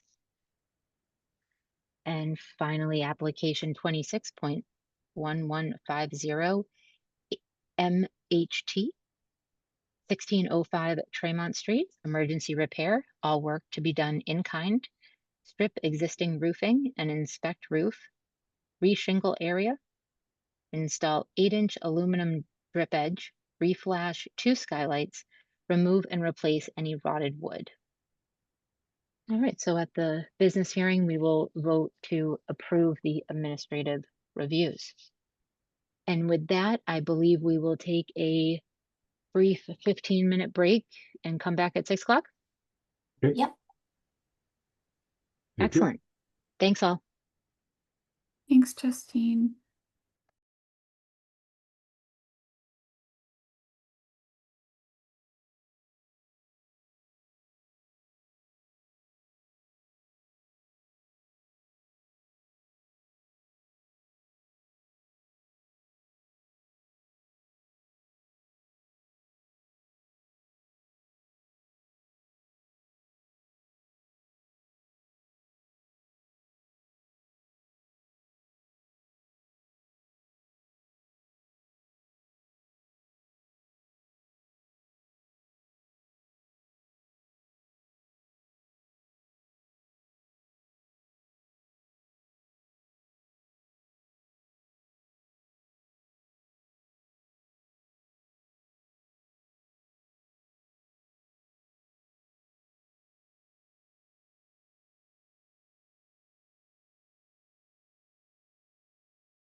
Good evening.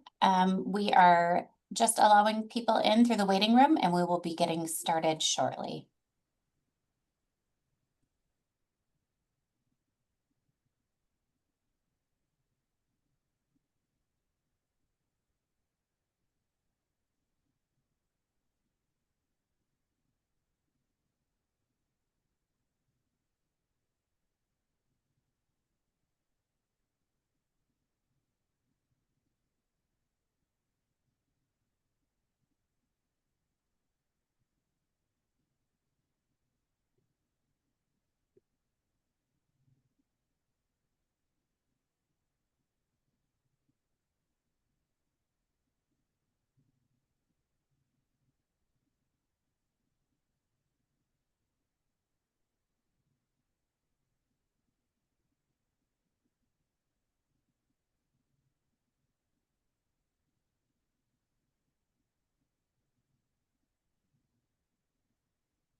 Liz, I have a tally of 7. Does that look right to you? Double check.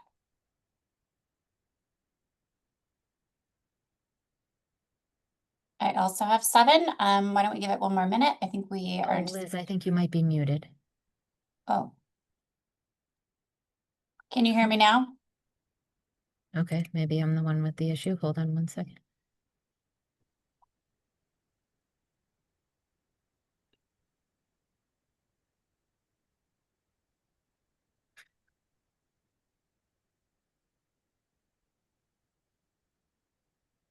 Sarah, are you able to hear both Justine and myself?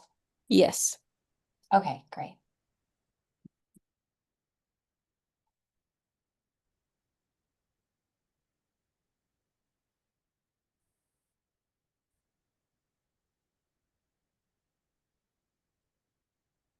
Sorry about that, Liz.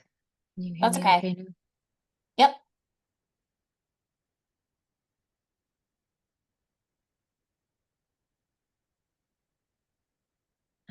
I think we're still at 7. Is that what you have for a tally? Yes, I do think we had a couple more RSVPs, but I believe we can get started.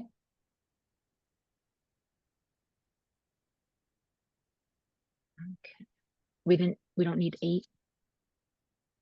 So we needed 8 for okay. I see John Freeman down at the bottom of the list, lower than. Yes. I'm here. do- I'm unmuted too. John's. Yes, I do have John. Thank you. All right. All right. And we do have 8.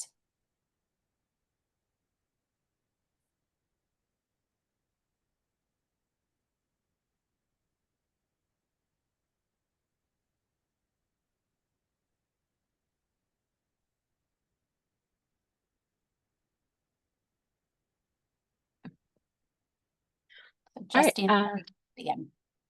Okay. Right. All right. Good evening. I'm Justine Orlando, Vice Chair of Boston Landmarks Commission. I'm calling to order the meeting of the Boston Landmarks Commission on July 28th, 2026 at 6:04 p.m. Present are Commissioners Freeman, Boganian, Hoffman, Gagno, Amadeo, Haney, Gupta, and myself, Orlando.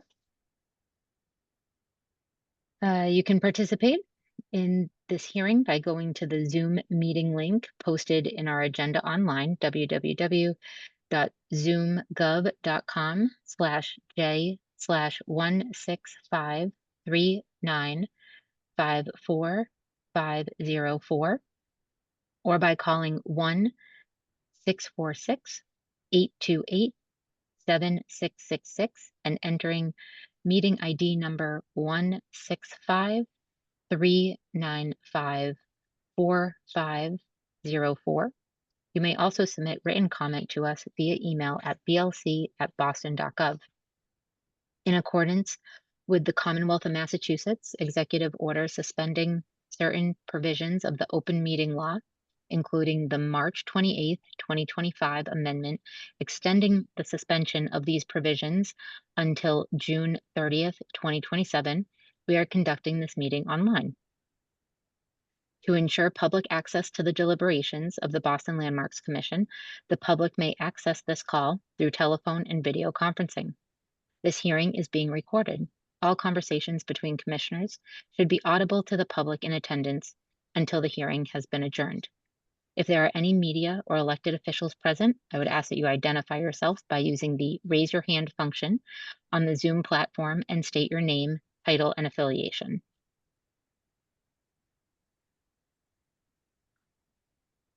Okay, seeing none, I'd like to just take a moment and summarize our agenda for this evening. We will start out by ratification of the meeting minutes from July 14th, 2026. We will then have a recap and vote on the design subcommittee agenda topics. We had 3 projects this evening. We will also take a motion and a vote on the administrative approvals. Then we will have study report and designation for the Folsom House at 34 Folsom Ave. That will include a presentation of and a vote on the study report, a vote for a upgrade to the survey rating, and a potential vote for designation. We will then have staff updates and adjournment. All right, moving on to the meeting minutes of July 14th, 2026 were distributed to the commission members prior to the meeting. Opening the floor to commissioners for any comments or corrections. All right, hearing none, I would entertain a motion to approve the BLC July 14th, 2026 meeting minutes as submitted. I'll make that motion. Jeffrey Haney. Great. Thank you, Jeff. And a second? I'll second, John Amadeo. Thank you, John. Okay. And Freeman? Yes. Gilganian? Yes. Hoffman? Yes. Gupta? Yes. Gagno? Yes. Amadeo? Yes. Haney? Yes. And I vote yes. Great. We will then move on to the subcommittee design review from earlier this afternoon. Oh, sorry, Liz, do you have something? Just letting you know that David Dixon has joined us. Oh, great. And additionally, the staff this evening, myself, thank you. Sherva, Deputy Director of the Office of Historic Preservation, Executive Director of the Boston Landmarks Commission, Chelsea Blanchard, Staff Architect, Sarah Lawton, Preservation Assistant, and Kathy Cotteritas, Director of the Office of Historic Preservation. Thank you, Liz. Mm-hmm.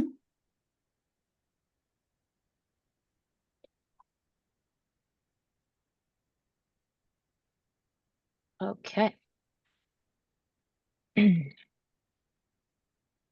All right, so we met previously on the design review subcommittee. Our first application number was 26.0829 BLC, which was the Chestnut Hill Reservoir and Pumping Station. This is the Massachusetts Department of Conservation and Recreation as the applicant. This is their second time up with us. This is to replace a portion of the existing Chestnut Reservoir Trail and construct new stormwater management features to improve drainage, including new bioretention swale, and bioretention rain garden. The rain garden piece was really changed up to a single trench drain, sitting aside the existing but restored stone path, stone dust path, which is what we had asked them to rethink from the last application review. The recommendation tonight was to approve with the proviso that the applicant revisit the concrete surface on either side of the linear trench drain. One, to conceal the drain in the concrete surface, and two, to create more of a visual barrier between the existing or the restored asphalt sidewalk and the 6-inch step down to the stone dust pathway, and that those details could be remanded to staff. And so I'd be looking for a motion to approve with the provisos. I'll make that motion. Jeffrey Haney. Thank you, Jeff. And do we have a second? I'll second Justine, Sue. Thank you, Sue. Okay, and with a few new folks joining us, we'll have all commissioners voting with the exception of Haney. Freeman? Yes.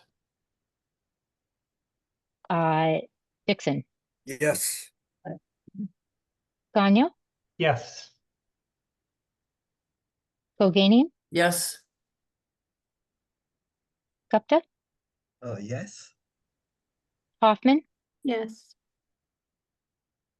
Amadeo? Yes. And I vote yes. All right. Next up, we had application number 27.0015 BLC. This is the Mission Church Complex. This application is for the expansion of the grammar school into underutilized portions of the rectory building with minor modifications to exterior, targeted to interventions to support the school use in portions of the rectory building. So we will see them in the future for the full expansion of the school. This was the first application for some modification to the exteriors and some of the rooftop elements. So the recommendation was to approve with the proviso that we would remand details back to staff for infilling the existing overhead garage door with details that would be more consistent with the historic detailing. They were able to locate the existing construction drawings. And then the second proviso would be to rebuild the existing rooftop chimney with like-kind materials, and again, just from the rooftop level and above. So I'm looking for a motion to approve with provisos. So move. And that was Dixon? That was Dixon, yes. Thank you. I'll second that, Jeff Haney. Thank you. All right, all commissioners voting with the exception of Amadeo. Freeman? Yes. Dixon? Yes. Boganian? Yes. Gupta? Yes. Hoffman? Yes. Gagnon? Yes. Haney? Yes. And I vote yes.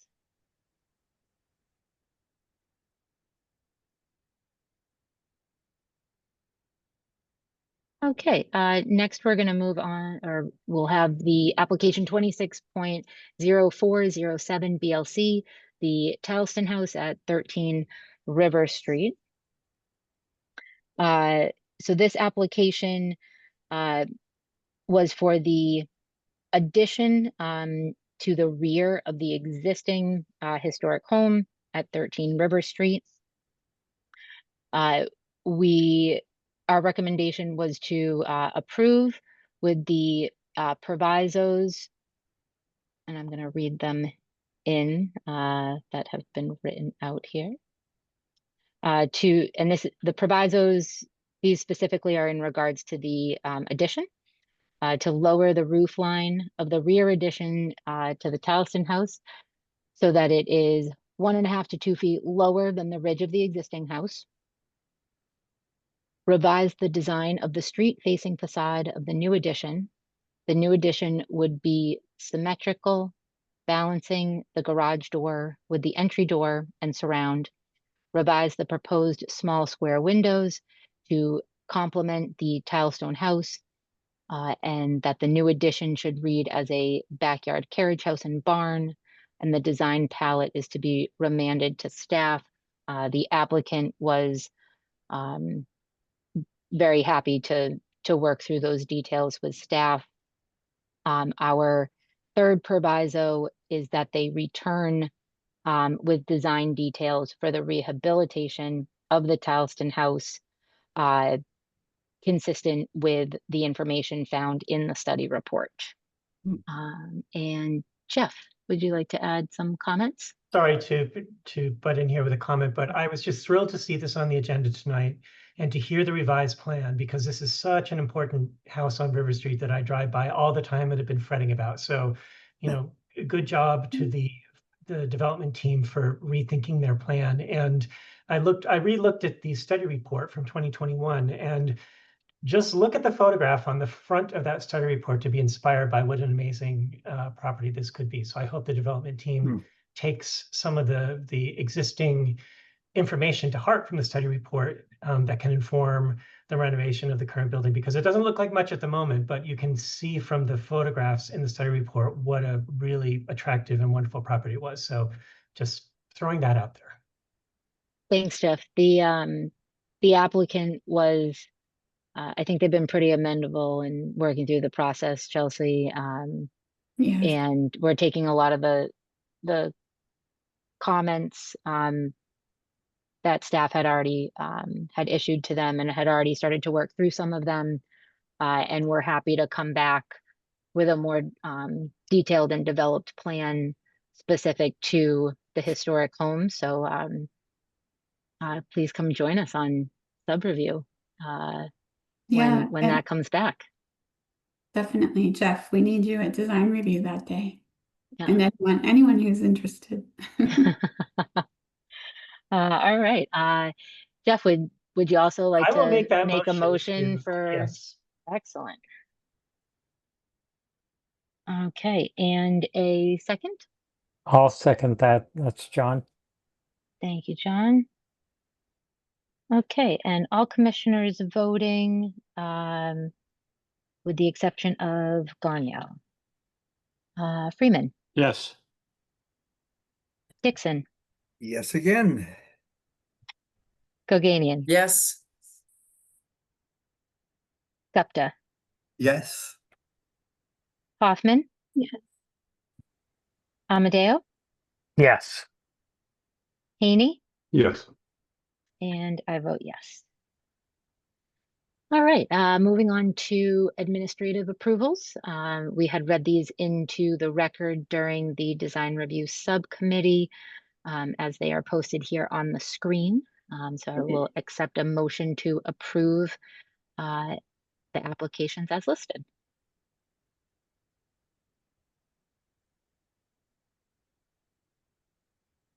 I make a motion.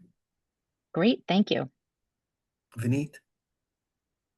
And a second? I'll second Justine and Sue. Thank you. Excellent. And all commissioners voting with the exception of Hoffman. Freeman, Yes. Dixon, Yes. Goganian, Yes. Gupta, Yes. Gagnon, Yes. Amadeo, Yes. Haney, Yes. and I vote yes. All right, we will now be moving on to study reports and designations. And we will be taking a look at the Folsom House at 34 Folsom Ave, Mission Hill. We're going to start with a presentation of the study report. We will then receive public feedback on the study report, have the commission discuss the study report. We will then take a vote to accept the study report. We will then review and vote on a potential upgraded survey rating, and then consider a vote on designation.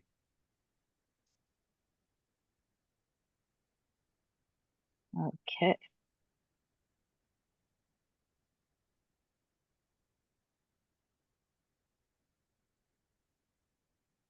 All right. So tonight we'll be considering the designation of the Folsom House as a Boston landmark. The Boston Landmarks Commission is required to hold a public hearing on all proposed designations following the completion of a study report, which describes the significance of the property and the standards and criteria by which future changes can be evaluated. The study report is made available for public review and comment for at least 3 weeks before the hearing. The purpose of the hearing is to hear the findings of the study report, to hear testimony from interested parties, and to vote on the proposed designation unless the chair decides to extend the vote to a later date so that the commission can acquire more information. I will now ask BLC Executive Director Elizabeth Sherva to make a brief presentation summarizing the findings of the study report. Thank you. On April 2nd, 2026, the Boston Landmarks Commission accepted a petition to study the designation of the Folsom House in Mission Hill as a landmark under Chapter 772 of the Acts of 1975 as amended. On July 7th, 2026, the Boston Landmarks Commission posted a study report on the proposed landmark. I will now read a summary from the study report. The Folsom House, which was constructed in 1847, is historically significant to the city, the Commonwealth, and the New England region in architectural innovation and cultural achievement. The house has notable historical associations with the evolution of nationally important work in architectural photography, and where an influential music educator contributed to the advancement of American brass performance. Designed by Alonzo W. and Henry A. Folsom, the Folsom House, wood-framed Italianate-style building, originally built as a residence, that is among the oldest surviving buildings in Mission Hill. The Folsom House is a character-defining element of the Mission Hill neighborhood. It is a rare architectural survivor from the neighborhood's earliest residential development and an important reminder of Parker Hill's transformation from a rural landscape to an urban neighborhood in the late 19th and early 20th centuries. The proposed boundary of the designation corresponds to the boundary of the parcel. The Folsom House meets the following criteria for designation as a Boston landmark, as established in Section 4 of Chapter 772. Structures, sites, objects, man-made or natural, associated significantly with the lives of outstanding historical personages. The Folsom House is significant because of two historical personages who resided there. Alonzo Folsom, 1820 to 1894, built the house in 1847 with his brother Henry, who also developed 5 other nearby residences for family and friends, spearheading the early development of the neighborhood. Alonzo was an important local carpenter who participated in several leading philanthropic organizations and city government positions, serving as the Commissioner of Public Buildings for the City of Roxbury, among other roles. His son, Augustine H. Folsom, was a commercial photographer whose work is highly significant to the documentation of architecture in Boston and beyond. His work is also retained outside of Massachusetts by the Library of Congress, the Smithsonian Archives Center, and the Metropolitan Museum of Art. His extensive photography of the Boston public school system was famously exhibited at the 1900 Paris Exposition World's Fair in the American Pavilion. He also developed new techniques, such as his innovative method for photographing tall buildings, which had historically been a challenge to capture accurately. The Folsom House meets the following criteria. Criteria D, structures, sites, objects, man-made or natural, representative of elements of architectural or landscape design or craftsmanship that embody distinctive characteristics of a type inherently valuable for study of a period, style, or method of construction or development, or a notable work of an architect, landscape architect, designer, or builder whose work influenced the development of the city, the Commonwealth, the New England region, or the nation. The double house at 3 to 4 Folsom Avenue is an architecturally distinctive example of the Italianate style, with several unusual features, including a bracketed porch hood with scalloped barge boards spanning the length of the main facade and an octagonal cupola on the roof. The symmetry of the overall design, coupled with the central placement of the house at the crest of a rare cobblestone street, and the character-defining features of the porch, the cupola, and the gas lamp in front create an almost cinematic vision. In essence, a glimpse of early Roxbury. Constructed in 1847, the Folsom House is one of the earliest surviving residences still standing in Mission Hill today. Further research may verify that it is indeed the earliest. Therefore, the Boston Landmarks Commission staff recommends that the commission designate the Folsom House as a landmark under 772. The effect of this designation shall be that review of the Boston Landmarks Commission and/or commission staff shall be required for any proposed alterations to the following elements. Those elements are the exterior envelope of the building. Excellent. Thank you very much, Liz. Were there any written public comments received for this designation? As of earlier this afternoon, we had received 6 written public comments. Quote, "This building should absolutely be designated as a historical landmark. It was my childhood home and it has significant value both historically and emotionally. Please do not let greed destroy this beautiful home," end quote. Another person wrote in, "So pleased the commission recognized the historic and aesthetic significance of the Folsom House." Another comment, "Unique structures that tell a story of the beginnings of a neighborhood should be saved and preserved for future generations to appreciate and understand the history of the area." Another comment, "That house is a historical gem and should be preserved. I grew up directly next door at 783 Park." Another comment came in stating, "I urge the Boston Landmarks Commission to designate the Folsom House at 3 to 4 Folsom Avenue as a Boston landmark and to do everything in its power to protect this irreplaceable piece of Mission Hill's history." And the final comment, "Some things can still be preserved, the brownstones, the old breweries, the triple deckers, the patches of woodland, the farmhouses, and this priceless piece of cultural heritage. A mansion by this hill's standards deserve to be continued to stand. Preserving a 19th century structure preserves the thread of heritage in this village in a city. The double house has exceptional architectural craftsmanship. This Italianate structure with distinctive character defining details did not have the luck to be built on Beacon Hill, but its importance to maintaining our identity as a community is no less vital. Mission Hillites know the porch hood adorned with scalloped barge boards, the grass street lamp, and most of all, the octagonal roof cupola that once offered fantastic views." Excellent. Thank you very much. At this time, we will move on to verbal testimony. Yeah. First, will any legal counsel representing any participant in this hearing please identify yourself for the record? You can raise your hand in Zoom using the raise your hand button or press *9 if you are calling in from a landline. Let's see, could we unmute Mr. Lenz, please?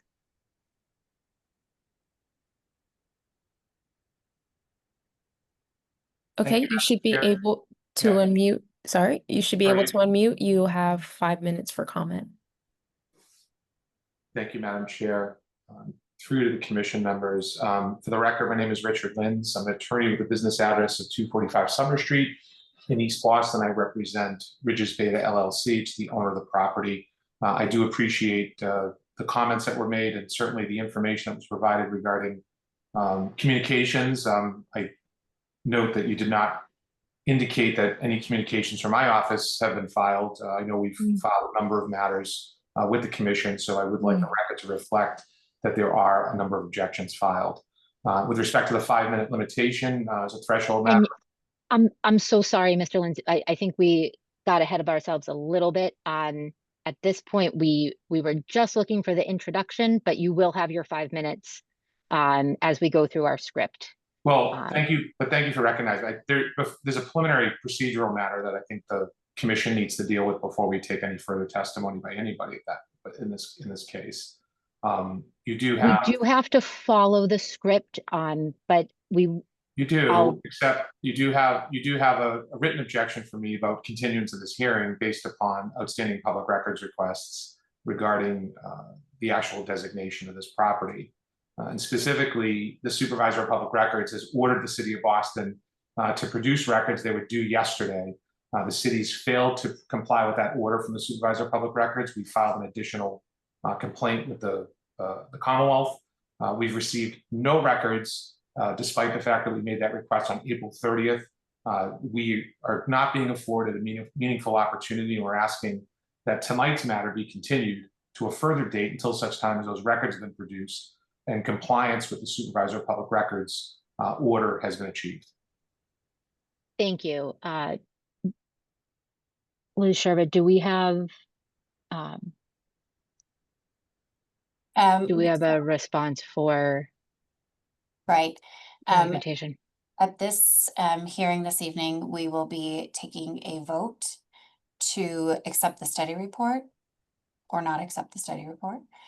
We will be taking a vote to potentially raise the survey rating, and we will be taking a vote to potentially designate the Folsom House as a landmark.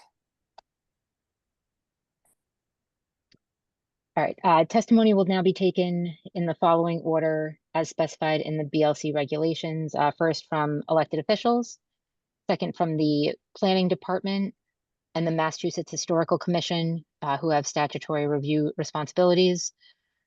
Third from the property owners, from those speaking or submitting written testimony at the hearing in support of the designation, from those speaking or submitting written testimony at the hearing in opposition of the designation, from those who wish to comment not necessarily in support or in opposition to the designation, and then finally from anyone with questions or rebuttals on the testimony. If you wish to speak when I call your category, please raise your hand in the Zoom platform using the raise your hand button or press *9 if you are calling on a phone line. Please state your name and your relationship to the property. Public comment will be limited to 5 minutes for the petitioner, spokesperson, and the owner, and 2 minutes per person for others. Comments should be focused on the validity of the study report and the criteria for designation. We will not take any comments about ownership, use, or future development plans. All right, so we'll start at the top of the list. From elected officials. Seeing none. From the Planning Department and the Massachusetts Historical Commission. Seeing none. from the property owner.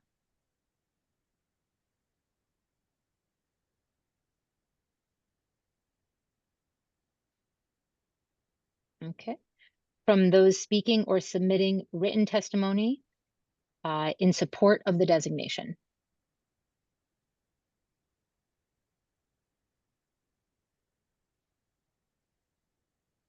We have Martin, if Martin could be unmuted, please. And Martin, if you could state your full name and relationship to the property.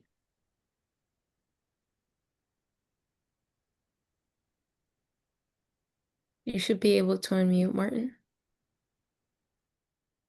Sorry. My name is Martin Weinborn. I'm close by a neighbor. I live on Allegheny Street, which is the next street over, and is also the site of many of the Folsom family-built houses that were mentioned in the study report. I'm speaking in strong support of preserving this historical gem. I don't want to repeat all the things that were said eloquently in the study report, which I really appreciated reading.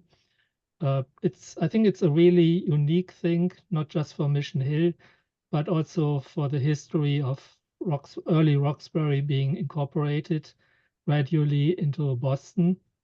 I remember when I moved here about 15 years ago, a neighbor took me specifically to Folsom Avenue and pointed this out and highlighted that this is kind of a glimpse of Beacon Hill, like cobblestone with a gas light and like a unique architectural style. And I think the neighbors often are very proud of this house. So I speak in strong support and along these lines that others have made more eloquently. Thank you. Thank you, Martin. Next, I believe we had Allison. Allison, you should be able to Yes. unmute. Hi, Allison Pulteness, and I did initiate the petition back in March, I believe. So very happy that we're having this hearing. I thought the study report was amazing. Jennifer did a great job. Really happy to learn so much about Augustine Folsom, especially. One point of correction, actually, the Folsom brothers did build 6 houses on Allegheny, not 5. So they really did establish a whole neighborhood there between it's a dead end block. It's uphill, the Unterseas building for the Mission Church High School now faces most of those houses. So happy that we're having the hearing, and thank you. That's all from me right now. Thank you, Allison. Next up, we had Catherine. Catherine, if you could state your full name and relationship to the property. Sure. Good evening. My name is Catherine Davis Wheeler, and I'm the Executive Director of the Boston Preservation Alliance, the city's primary nonprofit organization dedicated to protecting and promoting Boston's historic buildings, places, and landscapes. Thank you for the opportunity to speak this evening. I'm here to express the Alliance's strong support for the designation of Folsom House 34 Folsom Ave, Mission Hill, as a Boston landmark. The study report confirms that 3-4 Folsom Ave is one of the oldest houses in Mission Hill, significant for both its association with prominent historic persons and also for its architectural significance. Deeded to Alonzo and Henry Folsom, as Liz has already mentioned, in 1847, the home was part of the earliest developments in the neighborhood. It was the boyhood home of Alonzo Folsom's son, Augustine H. Folsom, a prominent architectural and commercial photographer of Boston in the late 19th and early 20th century. Architecturally, 3-4 Folsom Ave's exterior retains a number of original architectural features, including its cupola, the scalloped porch hood, and decorative brackets. The original structure remains in good condition and is an excellent example of the Italianate style. Local landmark designation is the most reliable tool we have in Boston to protect our irreplaceable historic and cultural assets. And in this case, the Folsom House meets and exceeds the criteria for designation as an individual landmark. So the Alliance respectfully requests that the Boston Landmarks Commission move to designate the Folsom House as a Boston landmark. Thank you so much. Great, thanks, Catherine. All right. And okay, I also see Mr. Lynn's hand back up. Just moving on then to for those speaking or submitting written testimony at the hearing in opposition to the designation. I assume, Mr. Lynn, you're going to fall in that category. And you can go ahead.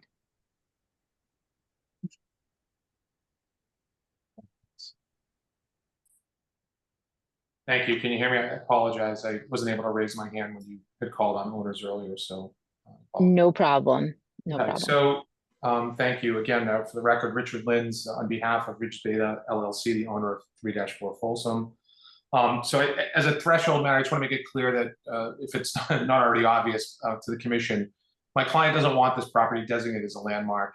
And as the owner, therefore maintains an absolute right to due process before this commission takes any action to place restrictions, including designation as a landmark on the property. The due process rights include a meaningful opportunity to be heard by this commission. In fact, your own regulations require you to afford a reasonable time to present statements and evidence in opposition, and the right to even cross-examine any witness offering evidence in support of designation. Therefore, while the chair may limit the time for public comment, an owner of the property subject to the petition to designate must be afforded a heightened level of consideration by this commission. And therefore, I respectfully request a chance to state my client's position in full, even if it takes a few additional minutes beyond the 5 minutes. I mentioned just previously the request to continue this matter based upon the fact that the city has failed to comply with the Supervisor of Public Records order to produce public records in relationship to this particular designation. We've not received those, and again, I would renew that request to continue any vote to designate this evening. But with respect to an additional agenda item that I did notice when reviewing the agenda, and as Director Sherva indicated, tonight's agenda includes a vote to upgrade the survey rating. It's our position this is conveniently included without any information or even a staff memo, without specifying what significance the survey rating is being upgraded to and the basis for the change in the survey rating. I did make a request for any of the supporting materials for that. As has been the case, and I think it should be made clear to the commissioners, my correspondence and requests regularly go ignored, and I've not received a response to be provided with any of that information. More importantly, I think the mere existence of this specific agenda item concedes a point I've been asserting for some time, and that is local significance alone is not sufficient for designated individual landmark. If it were, there would be zero reason to upgrade the survey rating at this stage, since after all, the commission believes it can designate properties that maintain local significance only. And as I mentioned, I asked the staff to provide this information in what supports that, including who requested this change in the survey rating. Was it staff? Was it the petitioner? And why wasn't it done at the time of the preliminary hearing when the petition was originally filed? So I'd like the commission to note my objection to the commission taking this up this evening, especially since the staff failed to disclose in advance as to what the basis for this is and what the specific upgrade would be. Nevertheless, and since the commission is apparently prepared to proceed with hearing the designation and potentially considering a vote, despite our requests, I'd like to briefly remind the commission of the limitations that are set forth in your Enabling Act. First, Section 2 of Chapter 772 requires significance to the city and the Commonwealth, region, or nation. That applies for both individual landmarks and landmark districts, despite how the staff views the Enabling Act.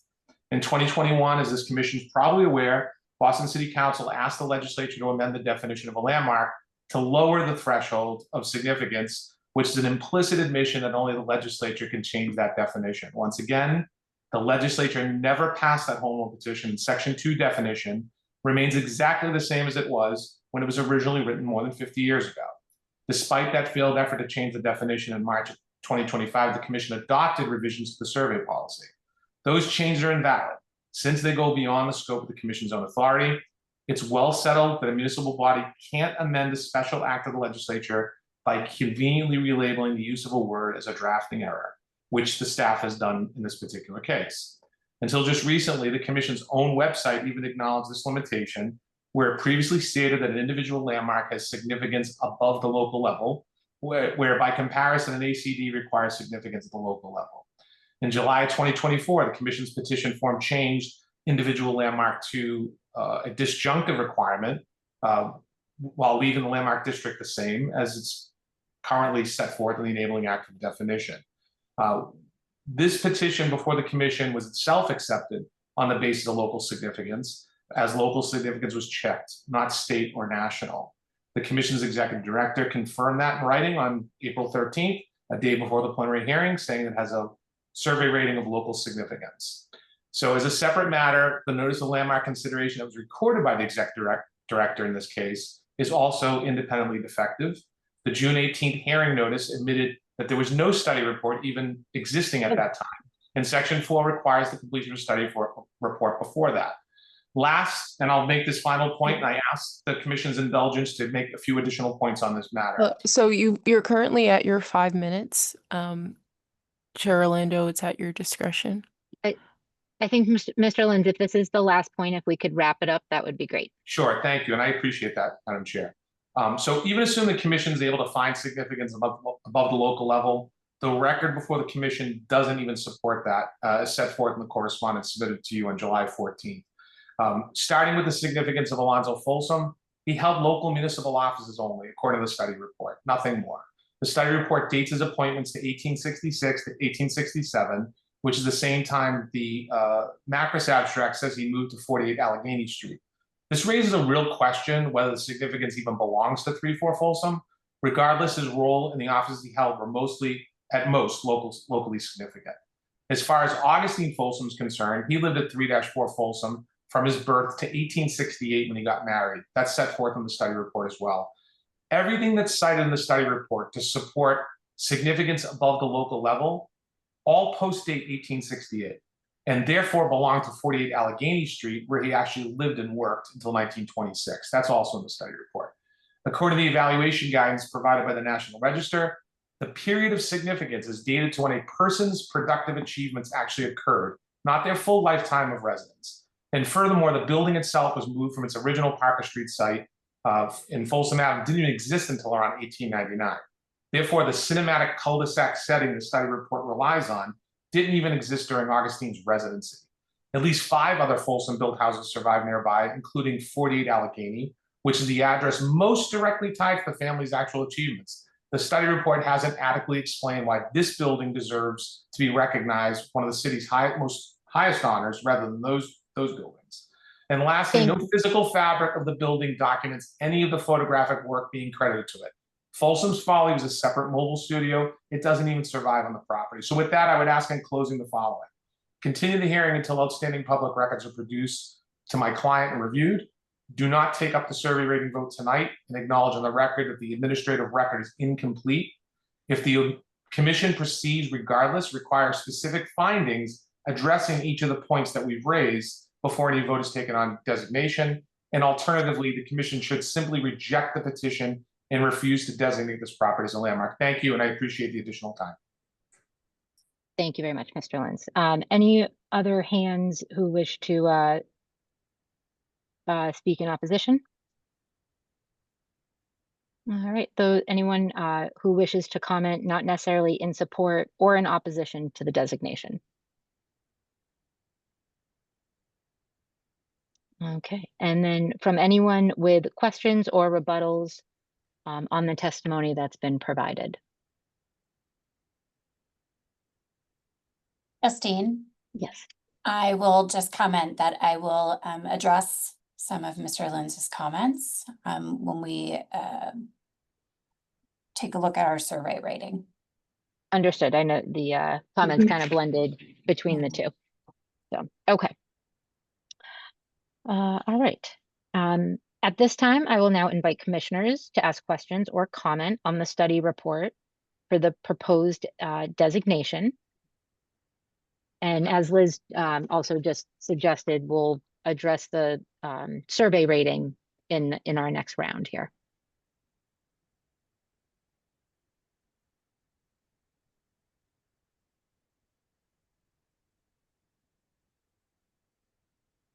Any commissioners looking to comment?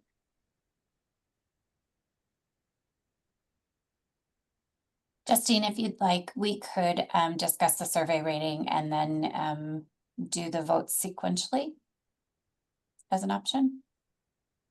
As long as it's all right to make that slight adjustment, I think that makes a lot of sense. Okay.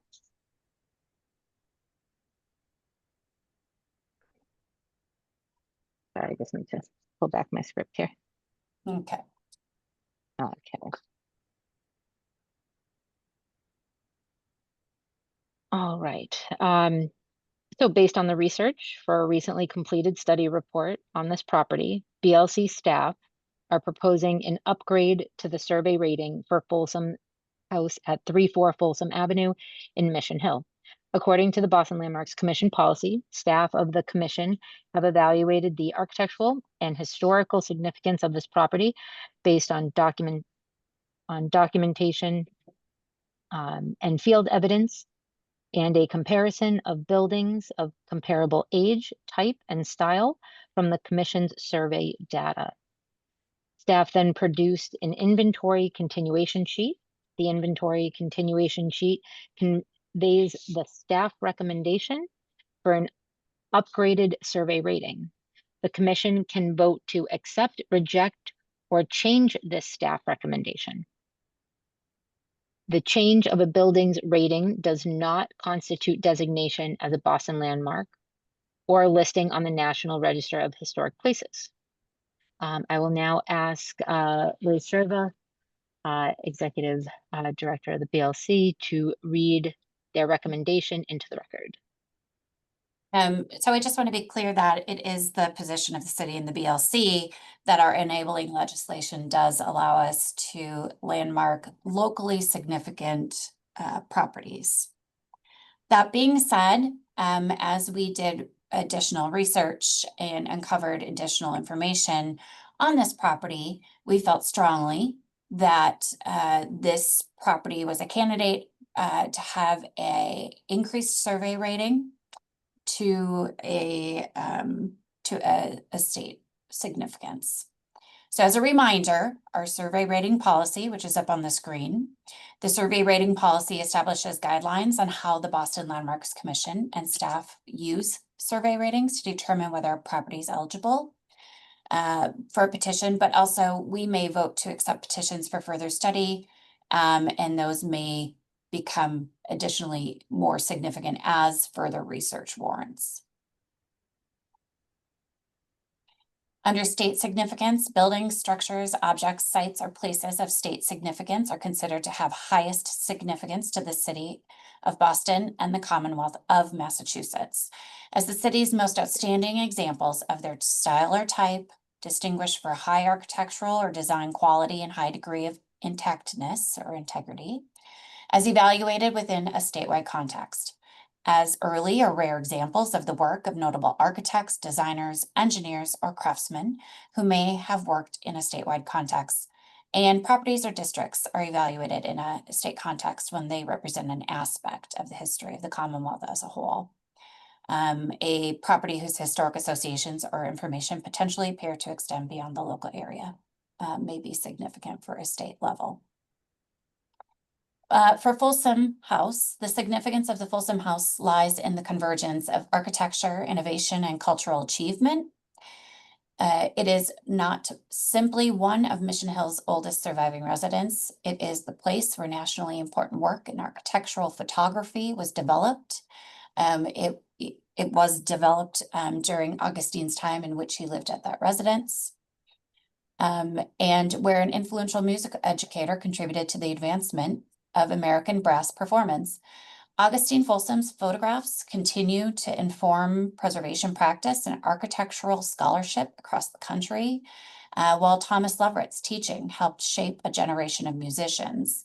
Together, these associations elevate the significance of the Folsom House beyond Mission Hill in the city of Boston to the regional and national levels. And for those reasons explained here, the BLC staff recommend a survey rating of state significance. Okay. All right, so I'm just going to open up commissioner comment now that we've gone through the rating as well for the survey report, if there's any additional comments or questions.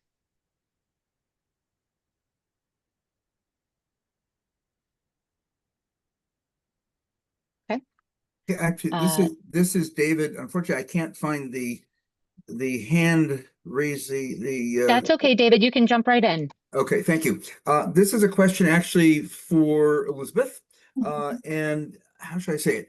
Having heard the lawyer's statement, I'm just asking you, maybe this is for the record, but I'm curious, were you fully aware of the doubts he raised when you and those who prepared the study reached the conclusions you did? In other words, is that new information, or were you aware of these concerns and felt that the report Yeah. took into account? Yes, Mr. Lins has made us aware of concerns.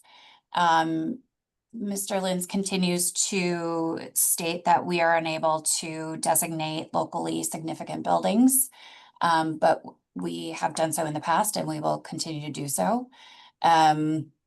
That being said, we do feel strongly that this property meets the criteria here for increasing the survey rating and meets the criteria for landmarking.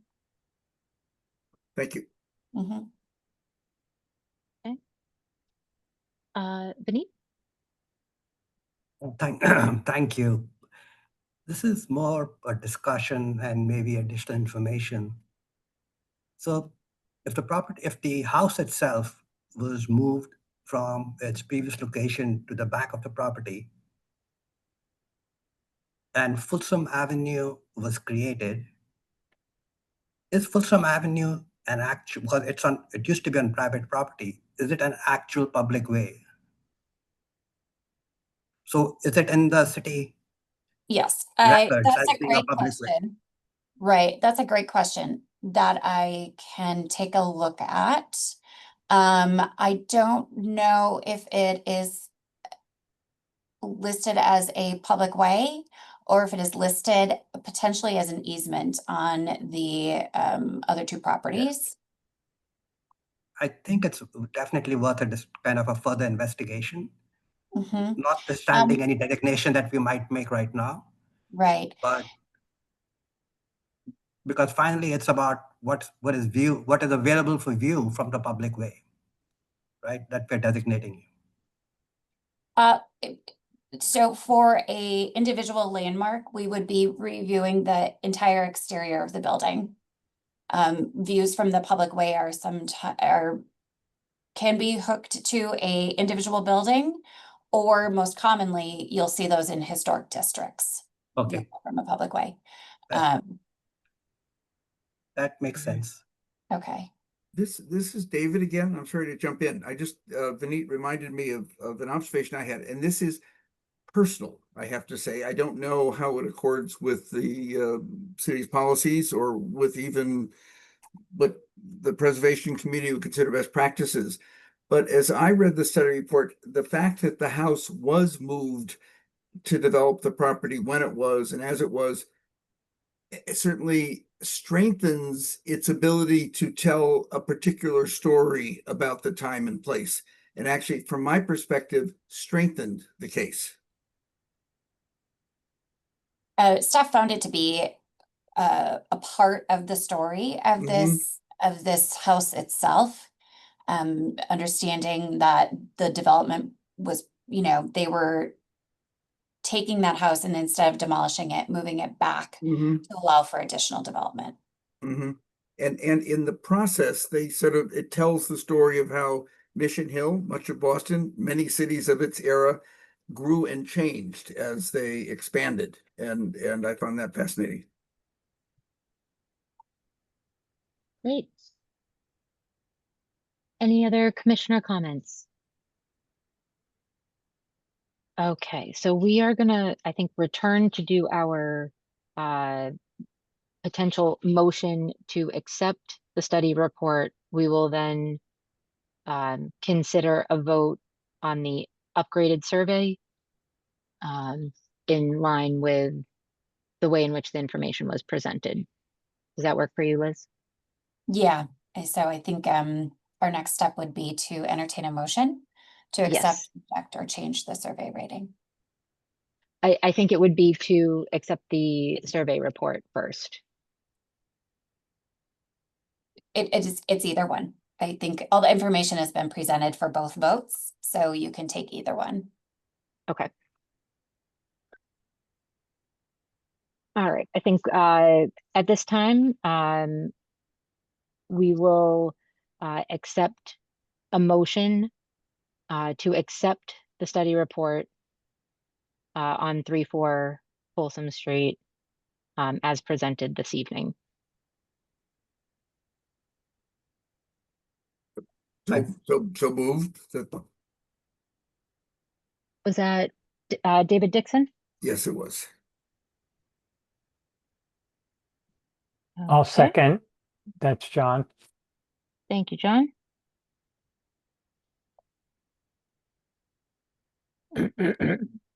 Okay, and we will have all commissioners voting with the exception of Gupta.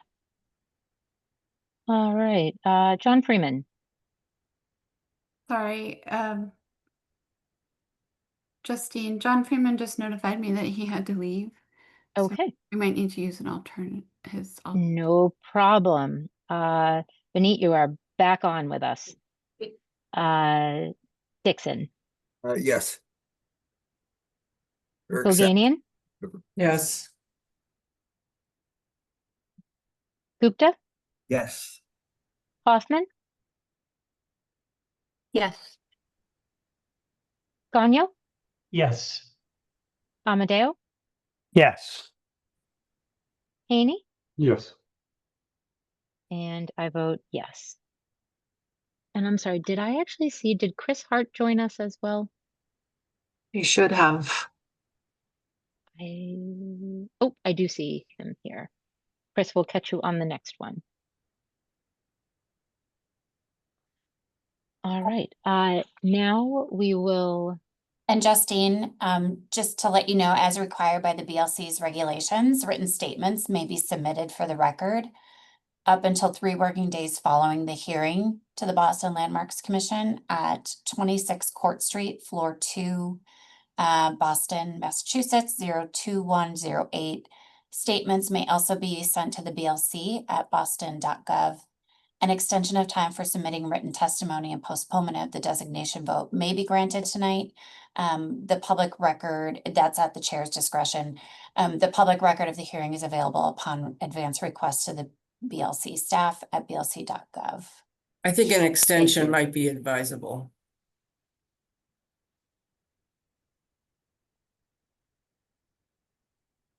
Thank you, Sue. I think we need to drop back and take our vote first on the survey rating.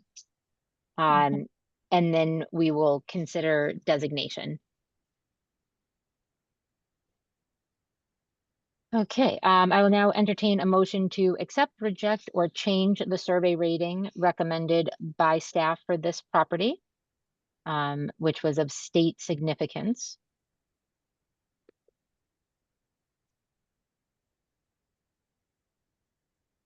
I move to accept the change in rating.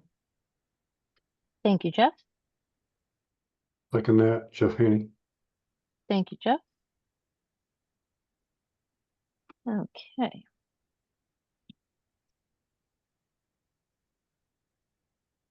All right, David Dixon. Yes. Boganian. Yes.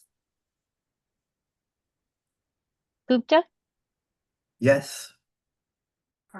Hoffman. Yes. Gagno. Yes. Amadeo. Yes. Hart. Yes. And I vote yes. Okay. Now we're moving back to part 2 of our consideration from the study report, the consideration to designate as a landmark. Sue, you had made a recommendation that a postponement may be warranted. So I would just like to say, Justine, that the designation vote, if there is if there's a lot of testimony or, given the written and the verbal testimony about the study report, it can be postponed. But I believe all the information that we need to actually vote to designate is here. We do have a study report that is, very strong, and we have the survey rating vote. So it's up to the chair's discretion, but I wanted to kind of let you know those were the parameters. Versus process. Which I think is more what Sue was suggesting. If it's strong enough to be a landmark, it can stand a little more comment. I mean, I just think that, we need to think about. So Sue, this actually came to us as an Article 85 application. Okay. Yeah, and I get the risk here, but, and it's not, I'm just stating my opinion. If I'm in the minority, that's completely fine. I don't feel as though we've had enough comment on the study report itself that would warrant delaying the vote. And I feel like the validity of the study report is what would open that up versus the process claims. So I do think that we should probably move forward with the vote for this evening.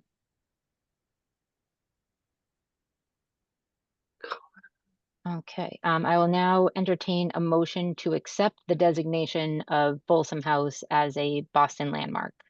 Commissioner Orlando, Commissioner Gupta has his hand raised. Oh, sorry about that. Thank you. Just to understand, is it correct that if we were to extend this, we would have no new information relative to the substance? So Liz, what you're saying is the information is the information. And if we were to hold another hearing to discuss this, it would be the same information that we would be considering. Yes.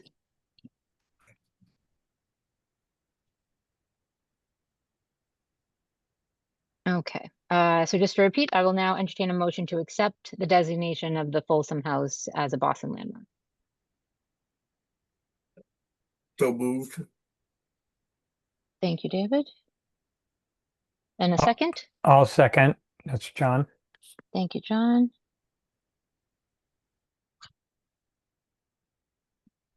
Okay, and we'll have all commissioners voting with the exception of Amy.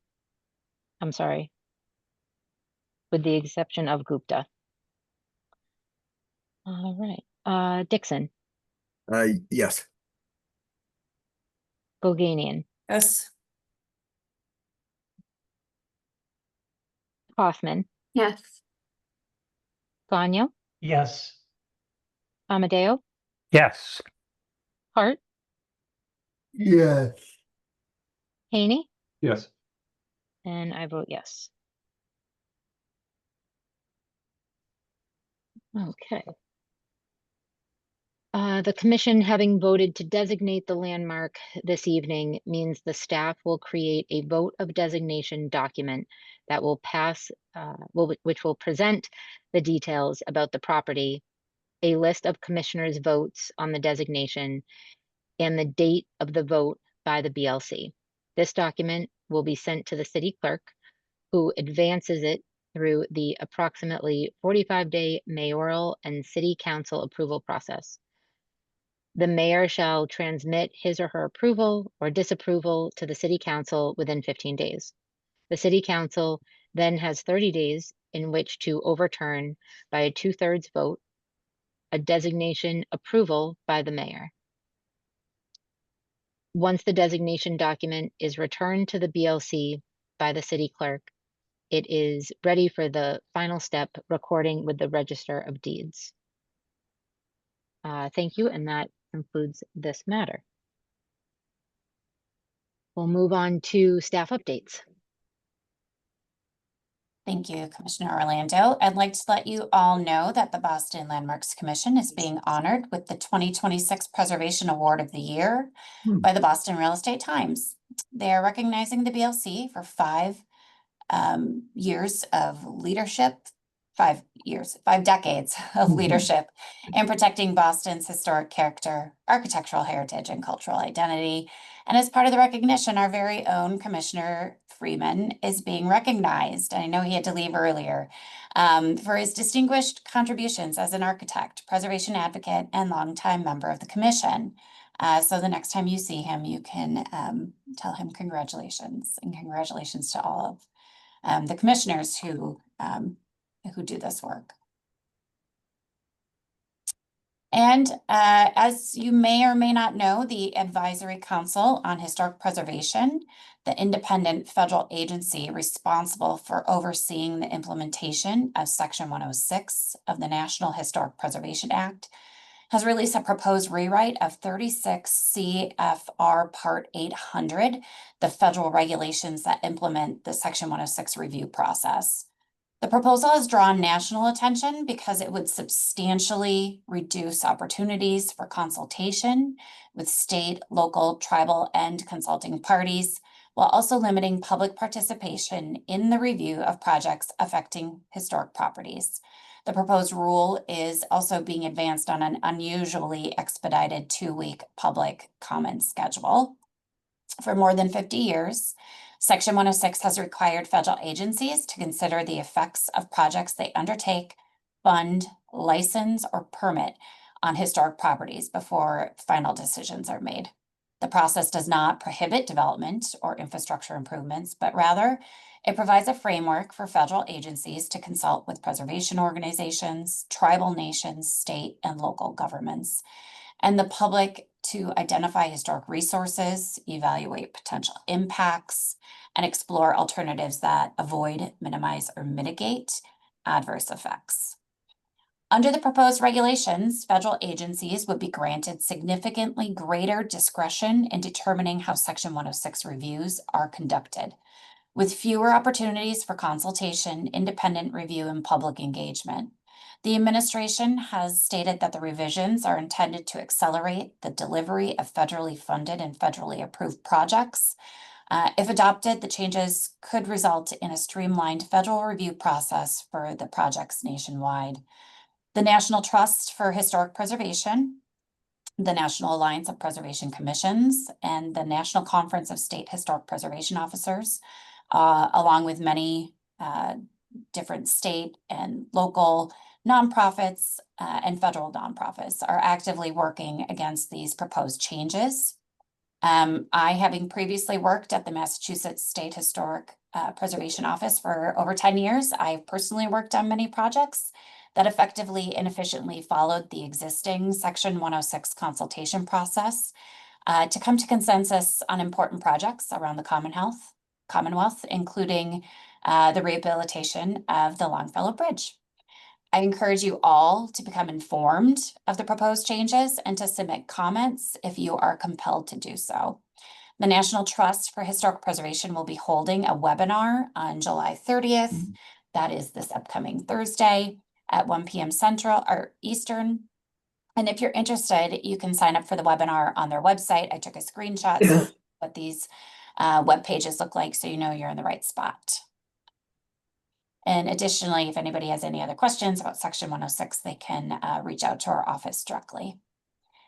Finally, the next Boston Landmarks Commission hearing will be on Tuesday, August 11th at 6 p.m.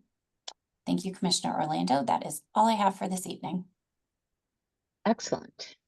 Thank you very much. I'm sorry, can I ask a quick question? I apologize. Absolutely. All right, so, and I'm gathering the answer is no, because you didn't raise it as an option, but is there anything we as a commission can do or should consider in terms of providing comments with the standing of a commission as opposed to individual commissioners? You know, we can discuss that. I think it's a very fast moving timeline. And so given, you know, maybe just everyone's time frame, the most expeditious thing would be to do individual comments. We may be working on comments at a staff or a city level. That is, Okay. Well, we'll just- also be partnering with other, our preservation partners network. Okay, well, personally, if there's anything I could do, and I suspect other commissioners would feel the same too. Yep. Expeditiously enhance the standing of our comments. Be glad to do it. Put it that way. You can enhance your comments with your title of commissioner at the Okay. BLC All right. Thank comments. you. You know, we shall see what comes of this. I should note, and I'm sorry to I'll be very quick about this. I first heard about this from other city planning directors, Oakland and other cities, who are very concerned for reasons that extend well beyond the most immediate issues around preservation to the impact on a very valuable resource, their history for each of their cities. And they were speaking of attracting investment, of attracting people who live in the city and all the things that we're aware of. So. Yes. The ramifications can be quite devastating to the projects, because they wouldn't go into a Section 106 is not an approval or a veto. It's a consultative process where you look at ways to eliminate, minimize, or mitigate any adverse effects to cultural heritage, historic and resources.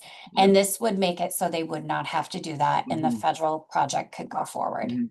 And I'm sorry, I will note, Boston has a great many strengths. There are many cities without an economy as robust as ours or other resources they can build on to succeed as cities and downtowns. And the loss of their ability to really preserve and celebrate their history is far more important to them than it is to Boston. So on that note. Elizabeth, can you send the link out to the commissioners for the webinar? Yes. That'd be great. Thank you. I will do so. Excellent. Any other commissioner comments, questions? All right. Then with that, I would take a motion to adjourn. We'll make that, Jeff Haney. Thank you, Jeff. And a second. Second. Thank you, David. All right. All in favor? Aye. Any opposed? All right. Thanks, everybody. Right. Good Bye, everyone. Good night. Thank you. Bye.